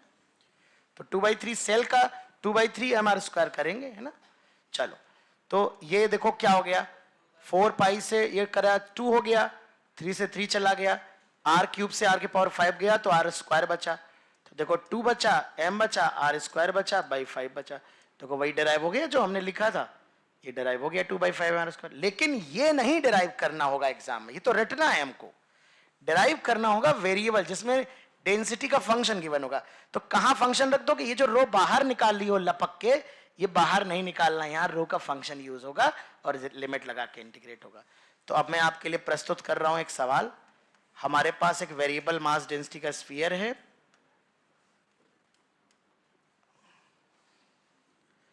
और r के फंक्शन में मुझे डेंसिटी गिवन है, density as a function of r, this is k times r square, k is a constant, और मुझे किसी भी सेंट्रल एक्सिस के अबाउट, इसके अबाउट मोमेंट ऑफ इनर्शिया चाहिए।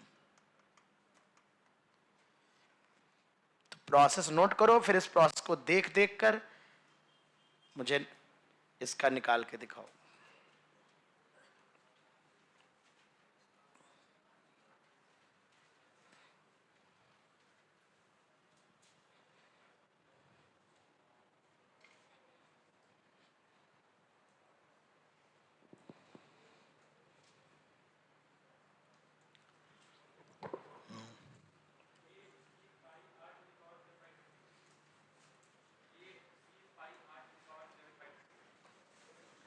देखते हैं, लेट्स सी।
आए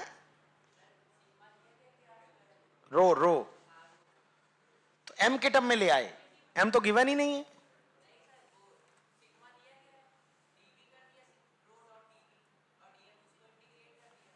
उसे एम निकाल लिया, फिर क्या कर दिया,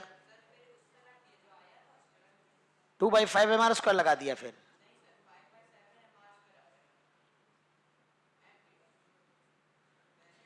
तो जरूरत क्या है एम निकालने की? रुक जाओ, मैं आ रहा हूं देखने तुम्हारा, तुमने कुछ खास किया, ऐसे कुछ आएगा, मतलब ये आंसर याद नहीं मुझे, दिखाओ।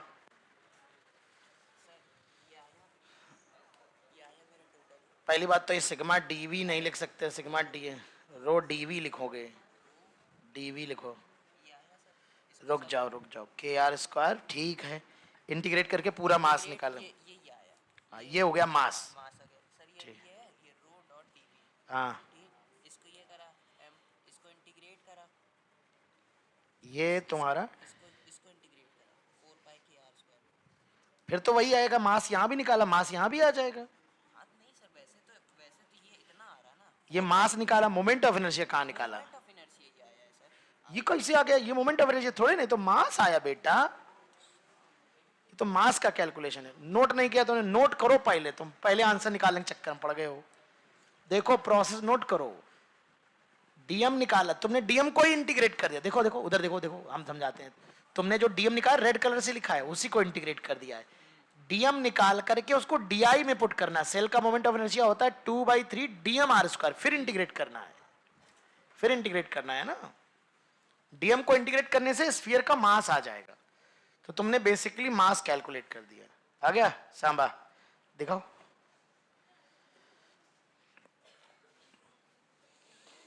तो डीएम हो गया KR² फॉर, वेरी गुड बेटा कोनिक, शाबाश। तो तुमने 2/3 DMR²। अब कैलकुलेशन तो ठीक, क्या 8πk/21r⁴ आ रहा है? वेरी गुड वेरी गुड, काफी लोग, चेतना ने भी कर लिया। अरे चेतना, तुम तो मतलब नीट में तहलका मचा दोगी है? नीट के हिसाब से तो सवाल काफी अच्छा है। वेरी गुड चेतना बेटा, बहुत बढ़िया।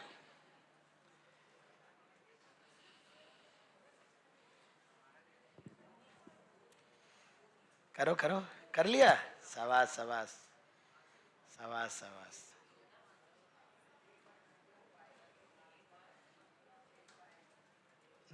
तुम्हारा नाम भूल गया मदर टेरेसा, क्या नाम था तुम्हारा? शशांक। अच्छा ईशांत, अच्छा का ईशान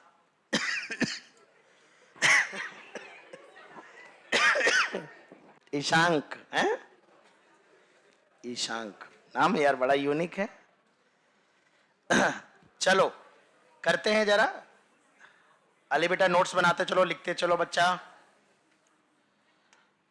कंजूसी नहीं करनी, लिखा पढ़ी, कोई कंपटीशन नहीं। तुम लोग आंसर पहले बताने के चक्कर में छोड़ देते हो जो बोर्ड पे लिखा। वो भाई साहब रफ में करके पहले आंसर बताते हैं, बाद में कॉपी करते हैं। पहले कॉपी करो आराम से। तुम्हें कंपटीशन करने के लिए टेस्ट पेपर हो रहे हैं ना, उनमें कॉम्पीट करो, उनमें आराम से दिखाओ, है ना। यहाँ मैं तो समझ ही रहा हूँ कि तुम लोग अच्छा कर रहे हो, वेरी गुड। रोटेशन की शुरुआत बुरी नहीं है, अच्छा कर रहे हो तुम लोग। ऐसे कॉन्फिडेंस बनाए रखो। चलिए तो बेटा हम क्या करेंगे, एक सेल ले लेंगे। अब ये सब अगर मन में रहे तो तुम नहीं भी डायग्राम बनाओ तो भी चलेगा। आर रेडियस का, डी आर थिकनेस का, तो इसका डीएम क्या होता है, रो इंटू डीवी, डीवी क्या होता है, एरिया इंटू थिकनेस। ठीक है, तो मोमेंट ऑफ इनर्शिया आएगा integration of 2/3 DM R square. भाई सेल का होगा 2/3, डी क्या होगा, डी होगा 2/3 डीएम आर स्क्वायर। चलो इसको मैं रख देता हूं बेटा। तो 2/3 डीएम है rho into 4 pi R square D R into R square. फिर रो का फंक्शन भी लिखना पड़ेगा, तो ये 8 पाई/3 रो का फंक्शन है के आर स्क्वायर, और ये है r की पावर 4 डी आर। तो ये हो जाएगा 8 पाई के बाहर आ जाएगा /3 लिमिट 0 से r। ये बेटा r की पावर 6 हो जाएगा, मैं इंटीग्रेट करे दे रहा हूं, r की पावर 7/7 0 से कैपिटल R। तो ये हो जाएगा 8 पाई के/3 r की कैपिटल R की पावर 7/7 और माइनस हो जाएगा 0। तो इट इज 8 पाई के कैपिटल R की पावर 7 डिवाइड बाई 20। देखो सेकेंडों में हो जाएगा, मिनटों का काम सेकेंडों में है, टफ नहीं है बिल्कुल। केवल 3-4 क्वेश्चन करने की जरूरत है। अब हमारे पास समय का अभाव रहता है, समय पे खत्म करनी है चीजें, वरना मैं वही 4 सवाल लगातार बैक टू बैक देंगे तो सब ताबड़तोड़ बैटिंग कर दोगे। तो तुम्हारी जिम्मेदारी है कि तुम खुद से करो। अब इसमें तुम जाओगे जेई एडवांस का सेक्शन खोलना, 2010 का पेपर देखना, 2010 में एडवांस में सवाल आया इसमें। उन्होंने हाँ ये नहीं ऐसा ही आया था, ऐसे मतलब एक फंक्शन दिया था उन्होंने, रो नॉट आर के प्रोपोर्शनल था, एक शायद आर की पावर 5 था, ऐसे कुछ था। 2 स्फीयर दिए थे, दोनों इंटीजर टाइप सवाल था 4 नंबर का, दोनों दो स्फीयर दिए थे, एक में रो का फंक्शन अलग था, एक दोनों के मोमेंट ऑफ इनर्शिया निकाल के रेशियो निकालना था। उन्हें भी पता है कि मैथमेटिकल सवाल है, तुम 1 मिनट में कर दोगे, तो काम ही बढ़ा दिया कि बोले 2 का निकालो, फिर डिवाइड मारो, रेशियो बताओ। इंटीजर टाइप सवाल था, बट प्रोसेस यही, कॉन्सेप्ट यही है, आप सभी लोग कर लेंगे। कोई परेशानी, उलझन, बेचैनी हो तो बताओ। बढ़े आगे, देश की बेटी बढ़े आगे। अब देखिए हम कुछ थ्योरम्स पढ़ने जा रहे हैं। थ्योरम से पहले मैं आपको एक चीज बता देता हूं, इसे बोलते हैं रेडियस ऑफ गायरेशन। जायरेशन भी बुलाते हैं कुछ लोग।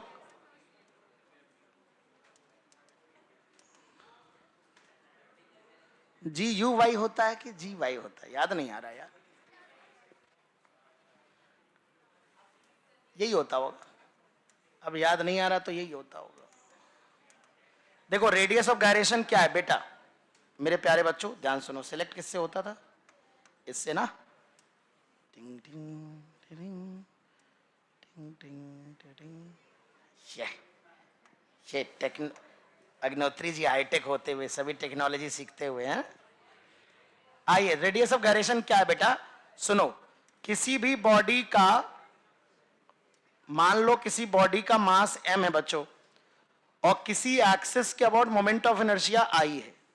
ध्यान सुनो, ध्यान सुनो। तुम ये जानते हो जैसा कोई बॉडी जब रोटेट होती है, अगर हमारे पास एक सॉलिड बॉडी है, समझ लो सॉलिड हॉलो, कुछ कैसी भी हो सकती है, और हम इस एक्सिस के अबाउट रोटेट कर रहे हैं, या कोई रॉड है, कुछ भी हो सकता है, इस एक्सिस के अबाउट रोटेट कर रहे हैं, और हम तुमसे पूछें कि बताओ यार इस रॉड का जो मास है वो कितनी रेडियस में रोटेट कर रहा है, तुम कहोगे सर ये क्या पागलपन वाला सवाल है। हम कहें क्यों बेटा, तुम कहोगे सर अलग अलग मास अलग अलग रेडियस में रोटेट कर रहा है, ये वाला मास इतने रेडियस में घूम रहा होगा, यहाँ वाला पार्टिकल बड़े सर्कल में घूम रहा होगा, यहाँ वाला पार्टिकल और छोटे सर्कल में, समझ रहे हो क्या। तो जब कोई बॉडी रिवॉल्व करती है तो उसके अलग अलग पार्टिकल्स अलग अलग रेडियाई में रिवॉल्व करते हैं। लेकिन हम ये चाहते हैं कि हम कुछ ऐसा कंसेप्ट निकाल लें जिसमें हम ये, जैसे हम कभी कभी सारा मास सेंटर ऑफ मास पे मान लेते थे बॉडी को, पार्टिकल की तरह ट्रांसलेटरी मोशन के लिए, तो ऐसे ही हम चाहते हैं कि हम बॉडी का सारा मास एक ही रेडियस में रिवॉल्व कर रहा है ऐसा मान ले, एक ही रेडियस में रिवॉल्व कर रहा है ऐसा मान ले सारा का सारा मास, तो उस रेडियस को बोलते हैं रेडियस ऑफ गायरेशन। यानी रेडियस ऑफ गायरेशन वो रेडियस होती है जिस रेडियस में तुम बॉडी के सारे मास को उसी रेडियस में रिवॉल्विंग मान सकते हो, लाइक ए पार्टिकल। लेकिन अब तुम कहते हो सर ये तो मैं अपनी मर्जी से मान सकता हूं क्या? नहीं नहीं नहीं, देखिए रोटेशन में जितनी भी फिजिकल क्वांटिटी होती है वो मोमेंट ऑफ इनर्शिया पे डिपेंड करती है। जैसे एक चीज तुम पढ़ चुके हो, काइनेटिक एनर्जी। तो जो रोटेशनल काइनेटिक एनर्जी आई थी वो क्या आई थी? Half I omega square. Revision किया करो कॉपी का जाके, हाफ आई, यानी अगर दो बॉडी का आई सेम है, उन्हें सेम ओमेगा से रोटेट किया जाए तो काइनेटिक एनर्जी सेम होगी कि नहीं होगी? तो अगर मैं चाहता हूं, मैं ये चाहता हूं कि मैं इस बॉडी के सारे मास को, इस बॉडी के सारे मास को एक पार्टिकल बना के किसी रेडियस में घुमा दूं, के रेडियस में, मैं इस बॉडी को पार्टिकल से रिप्लेस करना चाहता हूं। तो किसी बॉडी के सारे मास को जितनी रेडियस में रिवॉल्विंग माना जा सकता है उस रेडियस को बोलते हैं रेडियस ऑफ गायरेशन। तो प्रश्न ये उठता है क्या के अपनी मर्जी से मान सकते हैं? नहीं। अगर देखिए हम इस बॉडी को इससे रिप्लेस करना चाह रहे हैं, यानी ये पार्टिकल वही काम करेगा जो ये बॉडी कर रही थी for rotational motion. Rotational motion की किसी भी फिजिकल क्वांटिटी में चेंज नहीं आनी चाहिए, ना ही काइनेटिक एनर्जी, ना ही एंगुलर मोमेंटम, ना ही टॉर्क। हम आगे सारी चीजें पढ़ने वाले हैं। हर जगह टॉर्क, जैसे काइनेटिक एनर्जी पढ़ा हाफ आई ओमेगा स्क्वायर, ऐसे टॉर्क पढ़ेंगे अल्फा, एंगुलर मोमेंटम पढ़ेंगे आई ओमेगा, काइनेटिक एनर्जी पढ़ी हाफ आई। सब किस पे डिपेंड कर रहा है? आई पे। यानी मैं अगर ऐसा कुछ कर दूं कि इस बॉडी के सारे मास को एक पार्टिकल बना के इतनी रेडियस में रोटेट कराऊं कि उस पार्टिकल का जो मोमेंट ऑफ इनर्शिया आए वो बॉडी के बराबर आ जाए। तो अगर इसका मोमेंट ऑफ इनर्शिया इस बॉडी के बराबर आ गया तो इसकी जगह पर मैं क्या मान सकता हूं? पार्टिकल मान सकता हूं। तो उस रेडियस को, इस रेडियस को बुलाते हैं रेडियस ऑफ गायरेशन। तो रेडियस ऑफ गायरेशन एक ऐसी रेडियस है जिस रेडियस में बॉडी के सारे मास को एक पार्टिकल की तरह रोटेटेड एज्यूम किया जा सकता है कि बॉडी नहीं है, बॉडी का सारा मास कॉन्सेंट्रेटेड है एक पॉइंट पर और वो के रेडियस में रोटेट कर रहा है। पर शर्त यह है कि आप उसी को रेडियस ऑफ गायरेशन कहेंगे जिस रेडियस में रोटेट करने पर उस पार्टिकल का मोमेंट ऑफ इनर्शिया उतना ही आए जितना कि बॉडी का है। तभी उस पार्टिकल के पास उतनी काइनेटिक एनर्जी होगी जितनी बॉडी की होगी, उस पार्टिकल को उतना ही टॉर्क देना पड़ेगा जितना उस बॉडी को देना पड़ेगा। वो पार्टिकल सारे वही काम करेगा जो वो बॉडी करने वाली। तो इसका मतलब अगर इस बॉडी का मोमेंट ऑफ इनर्शिया इस एक्सिस के अबाउट आई था, इस बॉडी का मास m था, तो हमने बॉडी का सारा मास उठाया, पार्टिकल बनाया और के रेडियस में उसको घुमाया। और इस पार्टिकल का मोमेंट ऑफ इनर्शिया क्या हो जाएगा बताओ जरा? mk square. बताओ हो जाएगा कि नहीं हो जाएगा? यानी इस पार्टिकल का मोमेंट ऑफ इनर्शिया वही होना चाहिए जो इस बॉडी का होना चाहिए। यानी ये जो आई है वो किसके बराबर होना चाहिए? बॉडी के। तो यहां से सीधे सीधे आ गया आई बराबर mk स्क्वायर। तो k का फॉर्मूला हो गया root I divide by m। इसका मतलब है कि यदि मेरे किसी बॉडी का मोमेंट ऑफ इनर्शिया आई और मास m है, तो अगर मैं बॉडी का सारा मास इक्वल रेडियस में, लाइक ए पार्टिकल के रेडियस में रिवॉल्विंग मान सकता हूं, तो उसका मोमेंट ऑफ इनर्शिया सेम होगा। तो ये इस रेडियस को हम रेडियस ऑफ गायरेशन बोलते हैं। फॉर एग्जाम्पल, जैसे हमने कहा डिस्क है, डिस्क इस एक्सिस के अबाउट डिस्क का मोमेंट ऑफ इनर्शिया होता है, हम सब जानते हैं कितना होता है? mr स्क्वायर पे। अब हमें पता है जो सेंटर पे पार्टिकल होगा उसकी रेडियस क्या होगी? 0। कुछ पार्टिकल r/2 में घूम रहे होंगे, कुछ r/2 r/3 में, कुछ r रेडियस में घूम रहे होंगे। बताओ, यानी डिफरेंट पार्टिकल डिफरेंट रेडियस में घूम रहे हैं। हमने कहा हमें कुछ ऐसा इमेजिनेशन दो कि हम ये मान लें कि सारा मास एक ही रेडियस में घूम रहा, उस रेडियस की वैल्यू क्या होगी? तो हमने कहा सर वो रेडियस होगी रेडियस ऑफ गायरेशन। वो रेडियस क्या होगी? Radius of gyration. तो हमने क्या किया, जो भी आई था इस बॉडी का मोमेंट ऑफ इनर्शिया इस पार्टिकल के बराबर कर दिया। तो आई बराबर क्या कर दिया? mk square. चूंकि पार्टिकल का मोमेंट ऑफ इनर्शिया क्या होता है? mr square. r की जगह क्या है यहां पर? k। तो अगर पूरा इतना ही मास पार्टिकल बना के k रेडियस में रोटेट करेगा तो जो मोमेंट ऑफ इनर्शिया होगा mk स्क्वायर होगा। यहां रख दो mr स्क्वायर बाई 2, जो डिस्क का है वही पार्टिकल का होना चाहिए। तो यहां से k कितना आ जाएगा? r by root 2। यानी तुम ये इमेजिन कर सकते हो कि जो डिस्क है उसका सारा मास कितनी रेडियस में रिवॉल्व कर रहा है? r/2।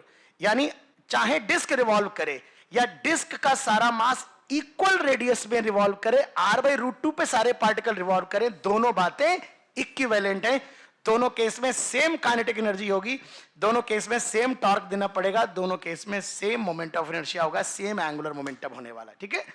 तो रेडियस ऑफ गायरेशन क्या है? रेडियस ऑफ गायरेशन वह रेडियस है जिस रेडियस में हम बॉडी के सारे मास को पार्टिकल की तरह रिवॉल्विंग मान सकते हैं, और उस परिस्थिति में उस पार्टिकल का मोमेंट ऑफ इनर्शिया वही आएगा जो एक्चुअली उस बॉडी का मोमेंट ऑफ इनर्शिया होता है। अपने अपने शब्दों में लिख लेंगे फटाक से।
क्या बात है? तो अगर हम लिखना चाहें तो कुछ ऐसे लिख सकते हैं रेडियस ऑफ गायरेशन के बारे में। इट इज या radius of gyration of a body about an axis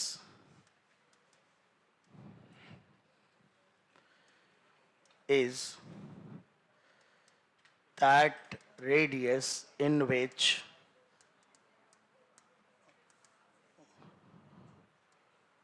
whole mass of a body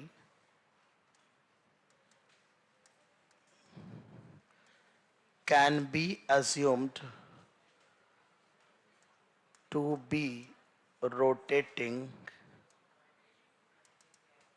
like a particle to have same moment of inertia.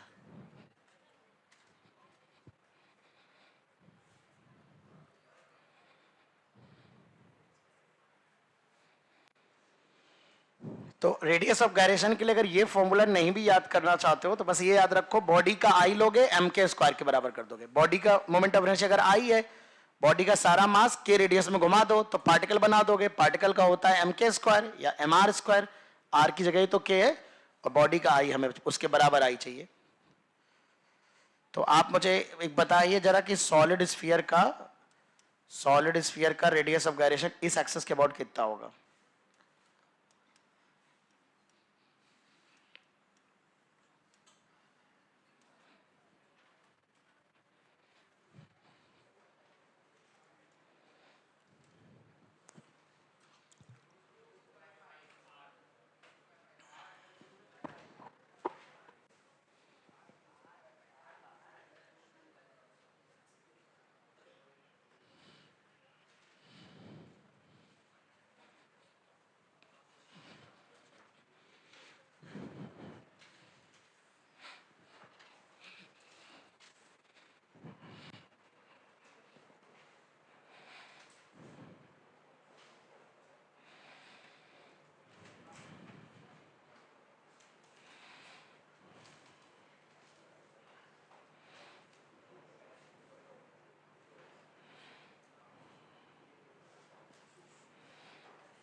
Root of 2/5 into are है कि नहीं? तो देखो आई होता है 2/5 mr², ठीक है, बस इसको उठा के m के स्क्वायर के बराबर कर दो, तो क्या आ जाएगा रूट ऑफ 2/5 और r बाहर आ जाएगा, है ना, आ जाएगा।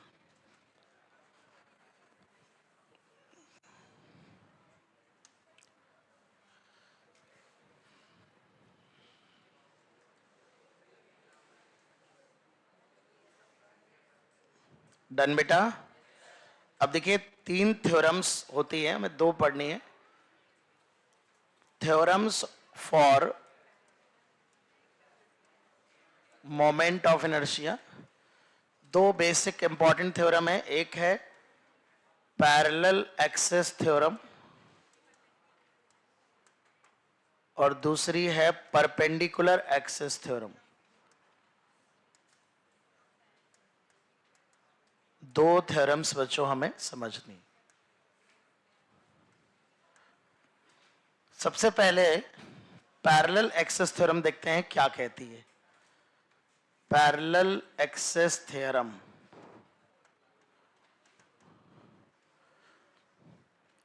पैरेलल एक्सेस थ्योरम कहती है कोई भी बॉडी हो, किसी भी शेप एंड साइज की हो, अगर हमें उसके किसी एक्सेस के अबाउट मोमेंट ऑफ इनर्शिया चाहिए, उसमें कोई 2 एक्सेस ले लो, आप कोई भी 2 पैरेलल एक्सेस ले लो, लेकिन उन 2 में से एक एक्सेस कहां से पास होनी चाहिए? सेंटर ऑफ मास। तो जो सेंटर ऑफ मास से पास हो रही उसको मैं आई सेंटर ऑफ मास बोल दे रहा हूं, और जो सेंटर ऑफ मास से नहीं पास हो रही उसे मैं आई बोल दे रहा हूं। तो ये थ्योरम कहती है कि अगर हमारे पास 2 पैरेलल एक्सेस हो और दोनों आपस में पैरेलल हो और उनमें से एक सेंटर ऑफ मास से पास हो रही हो और उनके बीच का जो डिस्टेंस है अगर वो d है, मास m है बॉडी का, तो I होता है I centre of mass plus md²। मतलब किसी एक्सिस के अबाउट जो मोमेंट ऑफ इनर्शिया होता है बेटा, वो उस एक्सिस के पैरेलल सेंटर ऑफ मास से पास होने वाली एक्सिस के about moment of inertia plus md² के बराबर होता है, ठीक है। d होता है एक्सिस के बीच के डिस्टेंस, m होता है पूरी मास की बॉडी। तो ये ध्यान रखना है कि पहली बात तो कि जो ये थ्योरम होती है, दिस थ्योरम इज एप्लीकेबल, ये सभी तरह की बॉडी के लिए, for all bodies, all 1 dimensional, 2 dimensional, 3 dimensional body, सबके लिए वैलिड है, सबके लिए। नंबर दूसरा 2 एक्सेस थ्योरम है, 2 एक्सेस थ्योरम है, 2 एक्सेस, 2 ही एक्सेस इन्वॉल्व होती हैं इस थ्योरम में। नंबर तीसरा कि बोथ एक्सेस, थ्योरम तभी लगा सकते हो both axis must be parallel, parallel होनी चाहिए। One axis, one of the 2 axis must pass through centre of mass. कई बार क्या होता है कि हम सिर्फ ये देखकर लगा देते हैं कि पैरेलल हैं। अब मान लो एक रॉड है, रॉड एक यहां जा रही है, एक यहां जा रही है, इनमें थ्योरम लगा सकते हैं? नहीं लगा सकते। बताओ क्यों नहीं लगा सकते? इनमें से कोई भी सेंटर ऑफ मास से पास नहीं हो रही, तो यहां नहीं लगा सकते, ठीक है। इससे यह भी पता चलता है बेटा कि कोई भी एक्सिस सेंटर ऑफ मास के सिवा कहीं और से पास होगी तो उसमें एक md² का टर्म जरूर जुड़ जाएगा। तो क्या यह नहीं पता चल रहा है कि जो मिनिमम मोमेंट ऑफ इनर्शिया होगा किसी बॉडी का, वो जिस एक्सिस के अबाउट होगा वो कहां से पास होनी चाहिए? सेंटर ऑफ मास। क्योंकि अगर मैंने सेंटर ऑफ मास के अलावा कहीं से और पास कर दिया तो उसमें थोड़ा बहुत md² जोड़ना पड़ेगा। It means a body always had minimum moment of inertia about an axis passing through centre of मास, है ना। तो यहां हम कह सकते हैं a body has minimum moment of inertia about an axis passing through center of mass, passing through center of mass।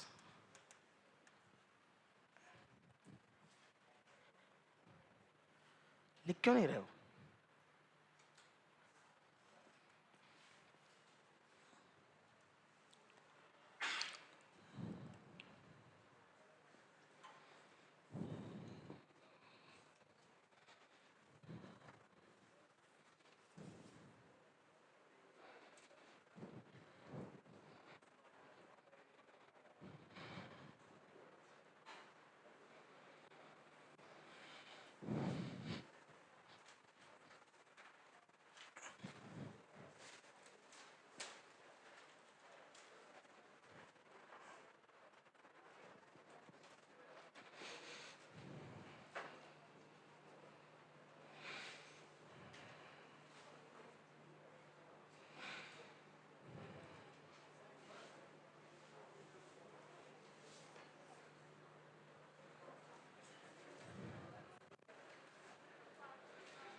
Done बेटा।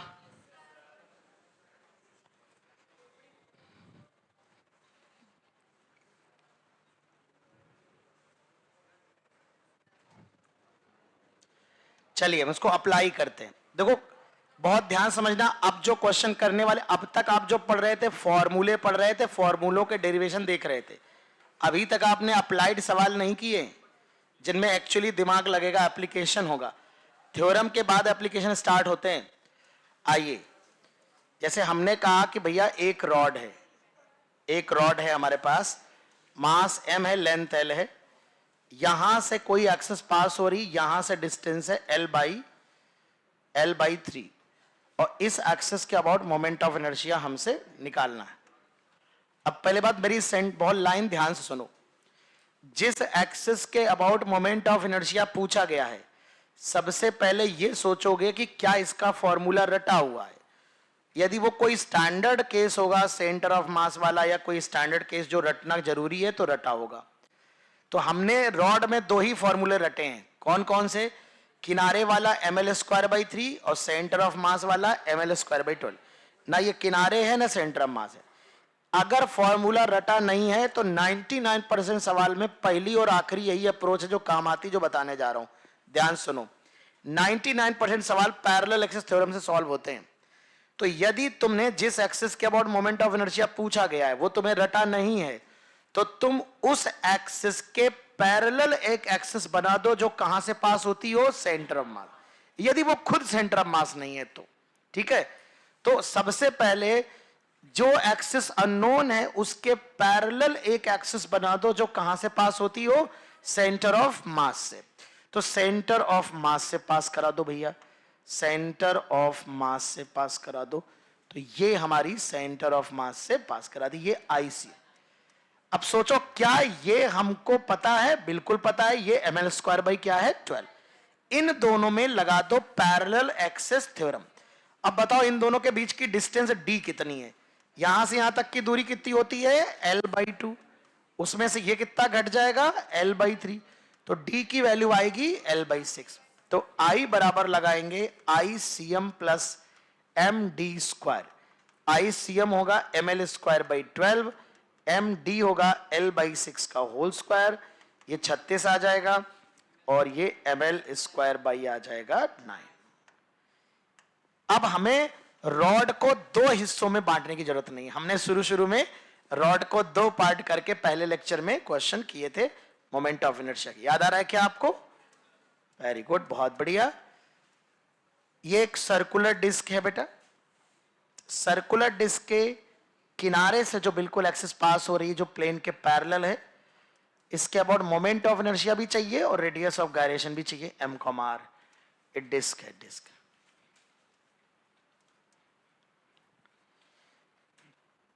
जो एक्सिस है वो पासिंग थ्रू एज है, पासिंग थ्रू एज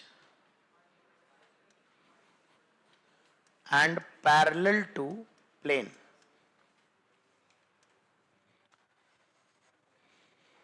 इस क्वेश्चन का प्रयास करो पैरेलल एक्सिस थ्योरम लगाने का।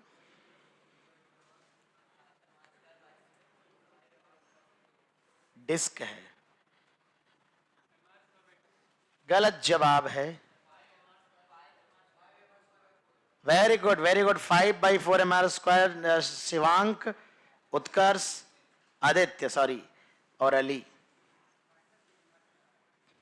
5/4 आएगा अविरल। अब देखो, ये जो गलती धोखे से अविरल ने कर दी, गलती से गलती कर दी, ये दुनिया में बहुत से लोग करते हैं। कैसे करते हैं? डिस्क में एक्चुअली सेंटर ऑफ मास से गुजरने वाली दो एक्सिस होती हैं। एक तो सेंटर ऑफ मास से गुजरने वाली कौन सी होती है, परपेंडिकुलर, वो होता है mr²/2। अब एक सेंटर ऑफ मास से गुजरने वाला होता है डायमीटर, प्लेन के पैरेलल, वो होता है mr²/4। तो कौन सी वाली एक्सिस है ये पहचान करनी होगी बच्चों। ठीक है, तो हमने क्या किया, आप देखो, वैसे तो मैंने लिख दिया, लिखेगा नहीं। ये जो डिस्क हमारी है वो बोर्ड के प्लेन में है और एक्सिस ऐसे जा रही है, तो उसके जो पैरेलल एक्सिस सेंटर ऑफ मास से गुजर रही होगी, बताओ वो ऐसे ही तो गुजरेगी बेटा, बोलो गुजरेगी कि नहीं? अब देख कर बताओ कि ये डायामीटर दिख रहा है कि परपेंडिकुलर दिख रहा है तुमको। हाँ, अगर ऐसे बना होता फिर ऐसे होता तो ये क्या हो जाता, परपेंडिकुलर हो जाता। ये सबसे ज्यादा गड़बड़ी एक पहचानने में होती है। तो जल्दबाजी में हमको डिस्क में ज्यादा फेमस फॉर्मूला है mr²/2, वो ज्यादा फेमस है, तो गलती हो जाती है, हम ICM की जगह mr²/2 रख जाते हैं धोखे से। हमें देखना है ध्यान से कि डायमीटर है कि परपेंडिकुलर वाली है ना। तो हमने देखा कि डायमीटर है, ये वाली दूरी बीच में कितनी हो जाएगी बेटा, r। तो I बराबर ICM प्लस md² लगाया बेटा। I चाहिए हमको, ICM यहां पर mr²/4 होगा, because it is the diameter. Ring होता तो mr²/2 हो जाता, प्लस mr², तो दैट इज 5/4 mr²। अब हमको बेटा क्या चाहिए, इस एक्सिस के अबाउट क्या चाहिए, रेडियस ऑफ गायरेशन। तो जो भी मोमेंट ऑफ इनर्शिया आता है हम उसको किसके बराबर कर देते हैं, m²। तो 5/4 mr² को हमने कर दिया m², m से m उड़ा डाला, लाइव जिंगा लाला, तो √5/4 इंटू r, और हम हो गए ओलाला। आइए देखिए, ठीक है।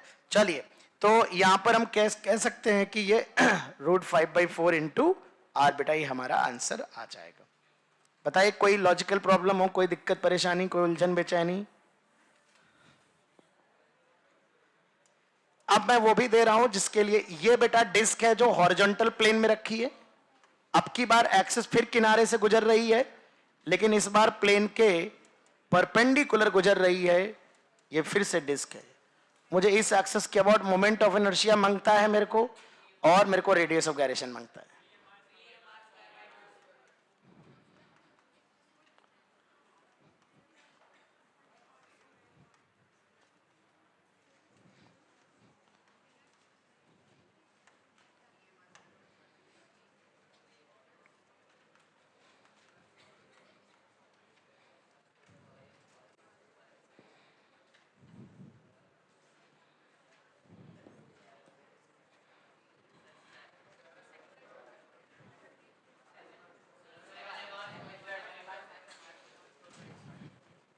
करते चलो, फेयर में करो, फेयर में।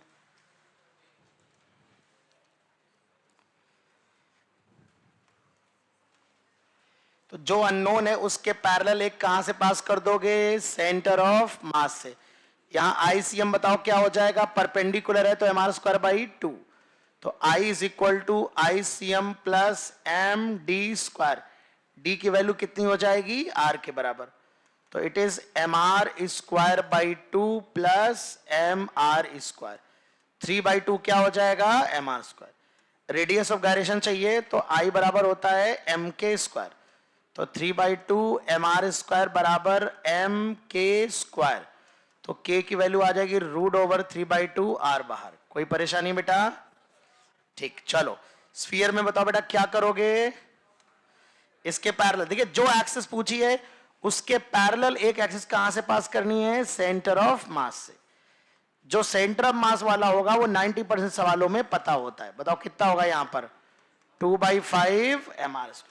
बीच की डिस्टेंस कितनी है, r, तो I बराबर हो जाएगा ICM 2/5 mr² प्लस md² हो गया mr², तो दैट इज 7/5 mr²। और जो भी I आता है उसको किसके बराबर करने का है, mk², तो वहां से क्या आ जाएगा, radius of gyration. Proceed proceed, करिए करिए, लिखिए।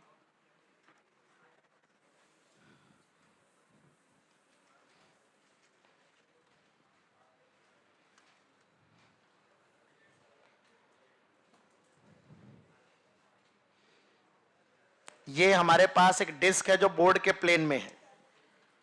डिस्क का ये एक डायमीटर है, और इसके इस डायमीटर से कुछ एंगल बनाते हुए, 30 डिग्री का एंगल बनाते हुए इस एक्सिस के अबाउट रोटेट कर रहे हैं हम। मोमेंट ऑफ इनर्शिया बताना है, इस ब्लू वाली एक्सिस के अबाउट मोमेंट ऑफ इनर्शिया बताना है। अब ये समझ लो कि नेक्स्ट क्लास में हम लोग को थोड़ा टाइम और लगेगा इसको खत्म कर, लेकिन अब हम जो क्वेश्चन करेंगे सिर्फ एप्लीकेशन होगा, सिर्फ दिमाग लगेगा, कंसेप्ट लगेगा, फॉर्मूले लगेंगे, परपेंडिकुलर एक्सिस थ्योरम भी लगाएंगे आगे चल के। और वो सवाल अब हम कर रहे हैं जो एग्जाम में पूछे जाते हैं। अभी तक आप सिंपल फॉर्मूले लिख रहे थे, समझ रहे थे और याद कर रहे थे।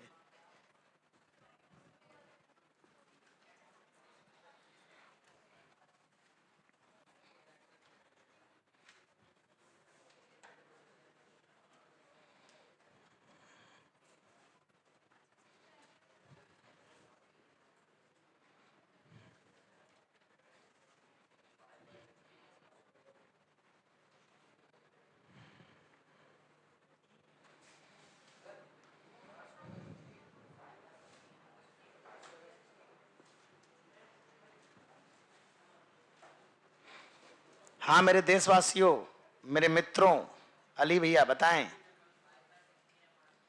5/16 mr², क्या ये कहना चाह रहे हैं आप?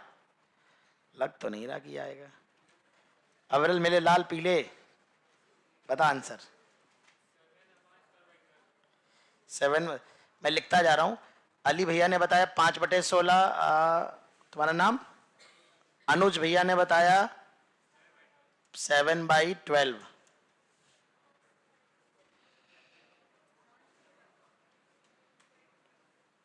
हाँ बेटा, कर रहे हो। आदित्य भैया क्या बता रहे हैं?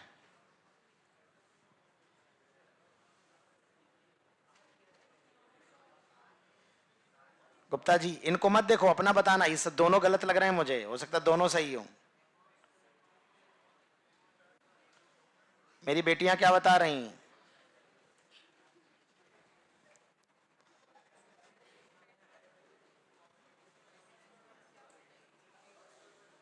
हाँ हो सकता है। अविरल कहा रहा है mr²/2। प्रतीक जी का भी यही आ रहा है। कुंवर बेचैन, डॉक्टर कुंवर बेचैन। mr², भैया कुंवर का mr² आ रहा है। 100% करेक्ट लग रहा है मुझे कुंवर का। ये एक है जिसके अंदर बहुत आग है। हाँ /2। ये भैया 3 लोगों का आंसर हो गया। प्रतीक, कुंवर, नहीं प्रतीक, फलाने, अविरल और अली। mr²/4 भी मार्केट में आ गया। बहुत कैंडिडेट मार्केट में उतर रहे हैं, देखते हैं कौन जीतता है। mr²/2 के और वोट बढ़ गए हैं भैया। अविरल का भोकाल ही ऐसा, क्या करेंगे, बढ़ जाएंगे। लेकिन आज लग रहा है अविरल गलत होने वाले हैं। तो डॉक्टर कुंवर बेचैन का आंसर मुझे ज्यादा अप्रोप्रिएट लग रहा है। देखते हैं मेरी भावनाएं सही हैं कि नहीं। मैंने जो बात बताई तुम लोग ध्यान से नहीं सुनते हो, इसलिए गलतियां। मैंने क्या कहा कि जब भी कोई ऐसी एक्सिस दिखे,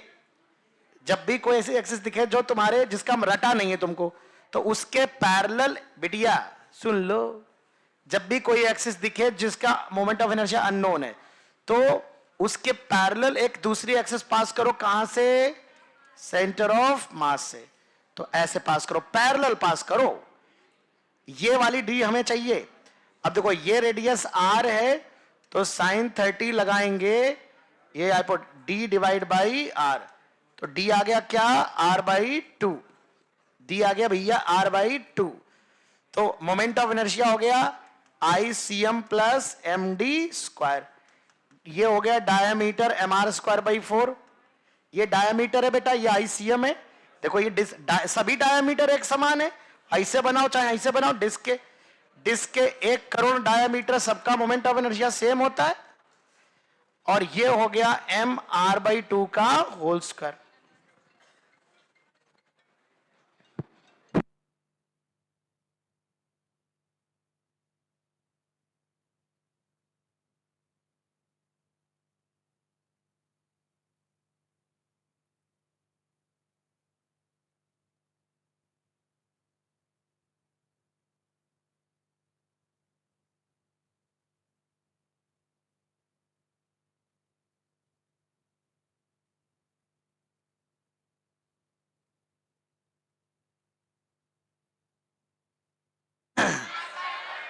/2 आ रहा। अरे भैया ये जो लोग सही हो गए, वो कायम रहे भैया, है ना। mr²/2 आएगा। अच्छा ये 60 डिग्री पे mr² आता है शायद, तभी मैं कहूँ कि कुंवर बेचैन का सही लग रहा है हमको। कोई नहीं, समझ रहे हो। अब तुम देखो, तुम बेसिक प्रोसीजर फॉलो नहीं कर रहे हो। हमने तुमको कितना कस के बोला कि बेटा एक्सिस जो तुम्हें दिखे उसके पैरेलल कहां से पास करो? सेंटर। तुम पास ही नहीं कर रहे हो सेंटर मास से। आइए सर आइए, क्लास ओवर हो गई।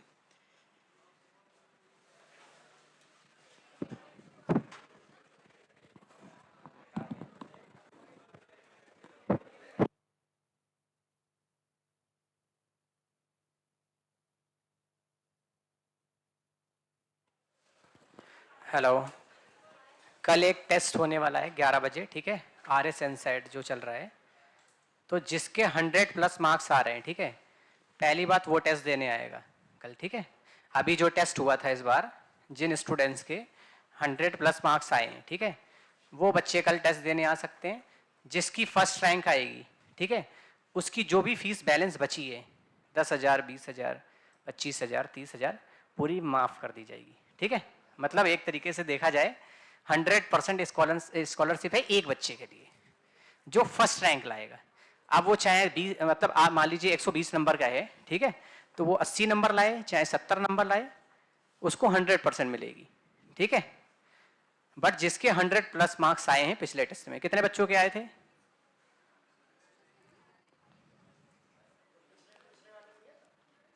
ठीक है, अच्छा पिछले के पिछले टेस्ट में कितने थे? 3rd रैंक थी। अच्छा, टॉप 10 में और कौन आता है जिसका भी जो पिछला टेस्ट किसी ने नहीं दिया था? ऐसा कोई स्टूडेंट है जो टॉप 10 में आता है? हाँ, नीट वाले भी आ सकते हैं, मतलब नीट के भी हो वो भी दे सकते हैं, ठीक है। बट कोई दिक्कत नहीं, 100+ मार्क्स हो, बट कितने आते हैं? 100+ वाले आए, ठीक है, तो वो भी आ सकते हैं। मतलब जो फर्स्ट रैंक लाएगा उसको जो है कोई भी पैसा नहीं देना है, मतलब पूरा वो है, ठीक है। उसके बाद कोई स्कॉलरशिप नहीं है। अब ये मतलब आप लोग आओ अच्छे से तैयारी करके आओ, पूरा आएगा आपका, वो भी क्या है 11th का आएगा, ठीक है। मतलब जो भी 11th में आपने पढ़ रखा है उसी से आएगा, ज़्यादा एक्स्ट्रा नहीं आएगा। 11th क्या मतलब, वैसे तो हम 10th वाला दिलाते, बट अभी आप लोग 12th में जाने वाले हो इसलिए 11th का दिलाएंगे, नहीं तो 10th वाला तो तुम लोग तो, ठीक है। तो कल 11 बजे आप लोग आएंगे, कोई जरूरी नहीं कि आई कार्ड में आओ, अपना ऐसे भी आ सकते हो, ठीक है, नॉन ड्रेस में भी आ सकते हो। तो कल 11 बजे आना है, ठीक है। या फिर सभी को अलाउ कर दें, बताओ कितने बच्चे कह रहे हैं सभी को अलाउ करो? चलो ठीक है, सभी लोग आ सकते हो, ठीक है। देख रहे कुछ बच्चे बेचारे टेंशन में, बताओ मुझे नहीं किया जा रहा है। वैसे भी तुम लोगों को पता है सर वैसे भी भाई उनको फर्स्ट रैंक नहीं लानी, इसी वजह से अलाउ नहीं कर रहे थे ठीक है, कोई दिक्कत नहीं, कोशिश करो, मेहनत करो, हो सकता है। बट सुनो, फोन लेके नहीं आओगे, आओगे भी तो जमा कर दो, पता चले कि आप जो है चीटिंग कर लो, ठीक है। और हाँ, कल जो टेस्ट दोगे उसमें बातचीत नहीं करोगे, क्लास में बिल्कुल माहौल अच्छा होना चाहिए, अच्छे बच्चों की तरीके। अगर कोई भी अगर बच्चा शैतानी करते हुए पकड़ा गया, कोई भी स्टूडेंट, तो मैं कल पीटूंगा, क्योंकि मैं भी वहां पे रहूंगा, ठीक है। तो कोई भी बच्चा शैतानी नहीं करेगा, जिसको शैतानी करनी है वो अपने घर पे रहे, उसको आने की जरूरत नहीं है, ठीक है। और अगर मार खानी है, शैतानी करनी है तो आना है, ठीक है।